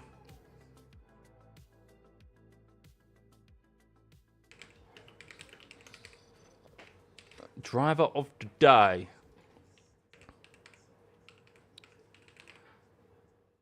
Verstappen. We'll do Lawson. We'll do Sainz. We'll do Tsunoda. I think just those 3. I think just those 3. George Russell did very well, but disaster weekend for McLaren. Yes, disaster weekend for McLaren. But who do you give podium position? Who do you give driver of the day to? I understand many of you are probably going to give Max Verstappen. To be fair, yeah, Russell was sick, so maybe I'm doing him a disjustice there. He finished P2 and was sick. That's very true. That's very true. Was it a boring race? It wasn't. When you let the dust settle, as I'm letting it settle now, yeah, it could have been better, couldn't it? It could have been a lot better, to be honest with you. How Lawson's only 15%. It's tough. It is tough. Very close between signs. I think purely because of they're 3 very different races. 3 very different races. Verstappen led from start to finish, controlled the safety car restart, and as I predicted, he would just drive off into the distance because of the quality that he has when he's out up front and when he has that car underneath him to do so, and he has that confidence to do so. 10 out of 10 drive from him. I think it's a 10 out of 10 drive for Carlos Sainz. No one expected Williams to qualify where they did yesterday. Of course, fortuitous where they qualified, but you have to take the rub of the green when it arrives. And no one expected him to hold on to a podium here. Even himself stated before the race began, a top 5 would be great. A podium, yeah, if circumstance happens. But he was there on merit. He was there purely on pace and merit. Very, very good first stint. And, yeah, held off Antonelli as well in the closing stages. Liam Lawson, completely different race than to the other 2. Actually had to defend more so than Verstappen and Sainz, who Verstappen had no defending to do at all. Lawson defended from Kimi Antonelli until Kimi Antonelli did the undercut on him. Then he defended from Charles Leclerc for the whole race. And then he defended from Yuki Tsunoda. And Lando Norris. And drives off a top 5. Personally, for me, I think because of how that under pressure he was, not to say Verstappen and Sainz didn't have their own pressure to deal with, I think Lawson, for me, is driver of the day. 59,000 subs. Way, thank you guys. Much appreciated. Much appreciated. Driver of the day is close. 48% for Max Verstappen, which has gone up to 49. 38% for Carlos Sainz. 13% for Lawson. I can see why you'd give either or all of those driver of the day, though, to be honest with you. But Yeah, they're three very different races out there on the grid. And yes, you could also give Driver of the Day to George Russell as well. I've probably done him a disservice not including him on there because he was sick this weekend. He was no way 100% and he's just finished P2. And it's a bit of a shame that really we didn't get a safety car because George Russell, I tell you what, if you look at the lap times, he had the pace to push Max Verstappen today. And I would have loved to have seen them two bunched up. But of course, you can only do what you can do. George Russell started where he started, which was P4. Max started on the front row, and there we go. So, thank you for the birthday messages, guys, by the way. Much, much appreciated. Thank you. It's been a great day so far. It's been a great day.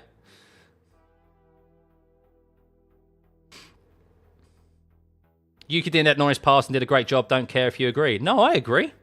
Yuki did very well. I think Yuki also had a very good drive today. He had a very good weekend. Also a very good weekend. I just don't think it deserves driver of the day. I think there's lots of good drives out there, to be honest with you. Thank you, guys. Much appreciated. So, race out of 10. Yeah, we'll do a race out of 10 poll. So, my prediction, unfortunately, your driver of the day is Max Verstappen. The people have spoken in this community, and we know that our polls are all that matters. They're the true indication of how you F1 fans think. So, let's have a poll of what you rated the race out of 10.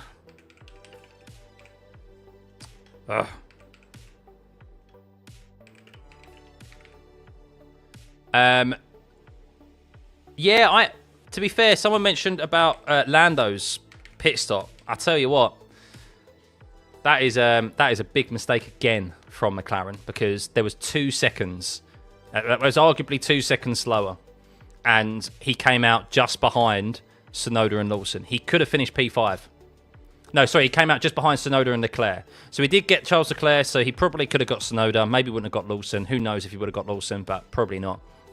So he could have scored at least a position higher. But yeah, that really cost him. That really did cost him. In this race anyway. But also his poor start cost him again. Another poor start from Lando. Losing positions. So yeah, I mean, that gap should be a lot closer right now. And I think overall, Oscar Piastri will look at this and go, I've still got a race. I've still got 25 points between me and my championship rival. So the pit crew definitely have beef with Lando. Probably has a big either. He came out behind Lawson. Was it Lawson and Leclerc he came out behind? I know he definitely came out behind Lawson. It was it was Lawson and Leclerc. Sorry, yeah, so he could have... Apologies, it was Lawson. So he could have... Yeah, he could have gained P5 in that undercut. He could have got ahead of Tsunoda and he could have got ahead of Liam Lawson and Charles Leclerc. So you could have gained 3 positions with that pit stop. Instead, yeah, he didn't even gain any. He didn't gain any. So, yeah, real shame for them. Do I think Lawson was giving Yuki the DRS so he won't get overtaken by Lando easily? No, there was just no way. There was no way to break away there. Lawson had 32 lap hold hards, so he was on a harder compound tyre than Yuki, who's on softer mediums, and there's also a 13 lap hold tyre difference. So Lawson was at an extreme disadvantage in the corners compared to Yuki. So he was just trying to manage his race the best way that he possibly could to hold them behind. He knew he was difficult to overtake, as throughout the race he held up Charles Leclerc, Kimi Antonelli, much faster cars on paper and in clean air. But look, you have to use the tools that you have at your disposal, and he did that. And defending, the art of defending is sometimes even more impressive than overtaking. Because he did brilliantly to hold off all those drivers and position his car where he did when he did truly come under attack. So 7 to 8 since we see how Lando could only cut a few points off Oscar's lead. Yes. So 40% of you think it is a 7 out of 8. I'm going to give it a... Ooh, now the dust is settling.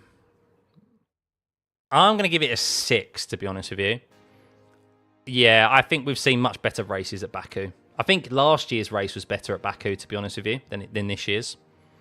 So, did Max get fastest lap? I think he did. Maybe he did, unless maybe someone like Behrman got it. I think he did get fastest lap. Yeah, it could be a Grand Slam.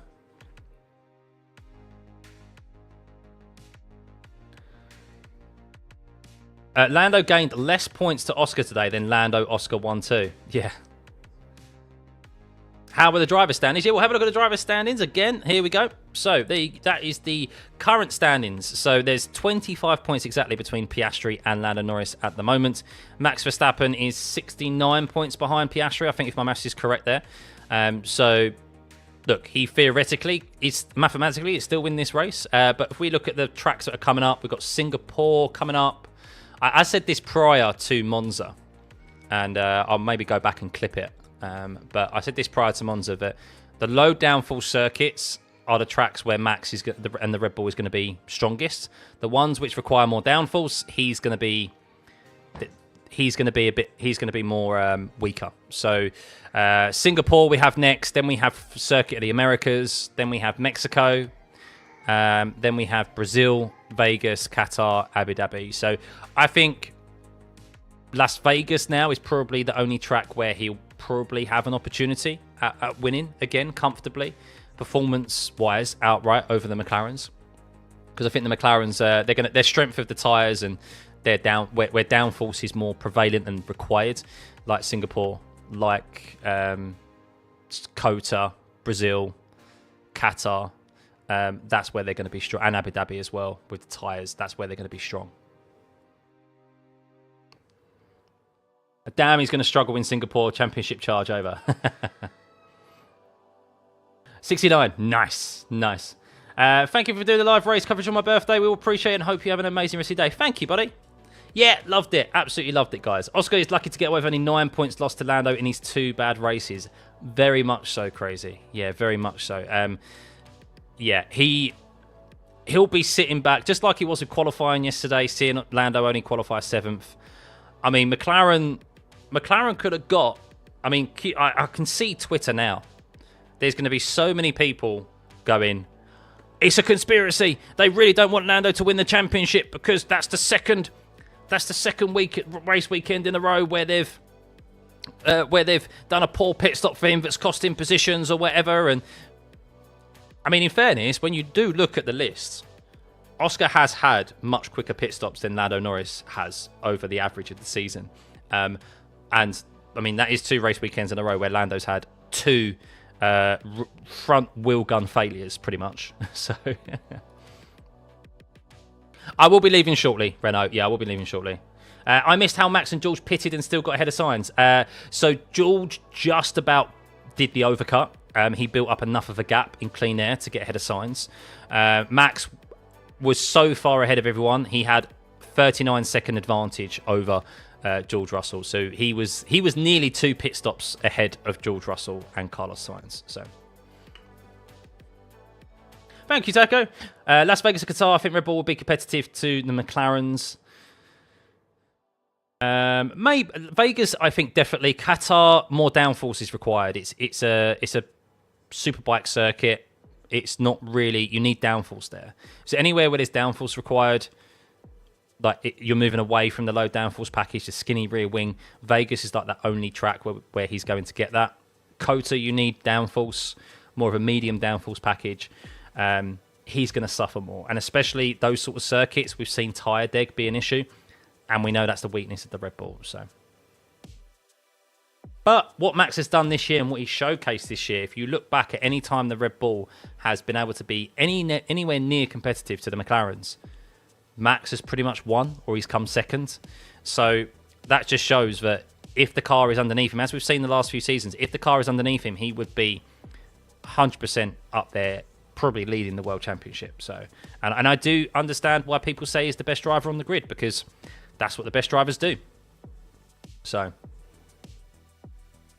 do I think there's a slight chance Max can win? There is a slight chance. Yeah, he's mathematically not out of it. There is always the possibility that, yes, the McLarens do. They're clearly not faultless. Everyone was saying Oscar Piastri is so consistent. I did think that if there was going to be Lando Norris pegging Oscar Piastri back in the championship, it would be due to a mechanical issue or like a collision from someone else. not him crashing out on his own accord. So yeah, that is something for Oscar Piastri. It shows that yes, there are mistakes. No one is faultless, especially in a very long season like this. We still have 2 more sprint race weekends to come as well. So we have Interlagos and Qatar, I think it is. We still have Circuit of the Americas and Qatar, I think it is, for sprint race weekends. Let's have a look. Yeah, so we still have 2 more sprint races. There's still plenty of points on offer still, and there's still plenty of opportunity for mistakes. So yeah. Who do I support in F1? The only driver I support is not McLaren. Outright, as a fan, is Lewis Hamilton. He's the only driver I keep an active eye on and want to do well. But overall, just a fan of the sport. But there we go, guys. There we go. It is going to be a bit of a shorter one post-race because, yes, as I said before many a times, it is my birthday today. So I just want to say a big thank you to everyone who has tuned in. What a day it has been. What a weekend it has been. Yesterday, qualifying. I think the qualifying stream is officially longer than this one. Let me check. Let me just check that. I think yesterday's qualifying stream was longer than today's. Not quite. We've gone beyond it. It's only because I went live an hour early. But if I went live the same time, 15 minutes before the race, this would be so much shorter. It'd be half an hour shorter than what the Azerbaijan, what the quali stream was yesterday. So that just shows how ridiculous that was yesterday, that quali. But it's a shame the race wasn't as chaotic. We always need a chaotic race, really, I think, at Baku for it to really be properly interesting, because otherwise, yeah, the racing can be a little bit few and far between. As we saw, many drivers get caught in kind of DRS trains and unable to take advantage of some fresher tyres.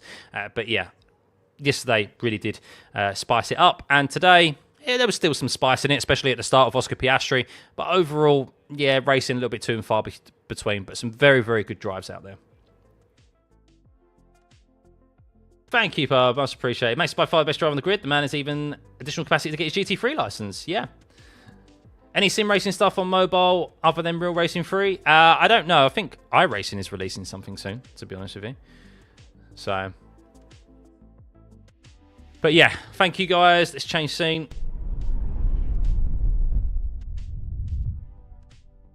Can we get, let's end the poll, shall we? 7 to 8 out of 10. Many of you said it was a 9 out of 10. I get lots of Max Verstappen fans in here, eh?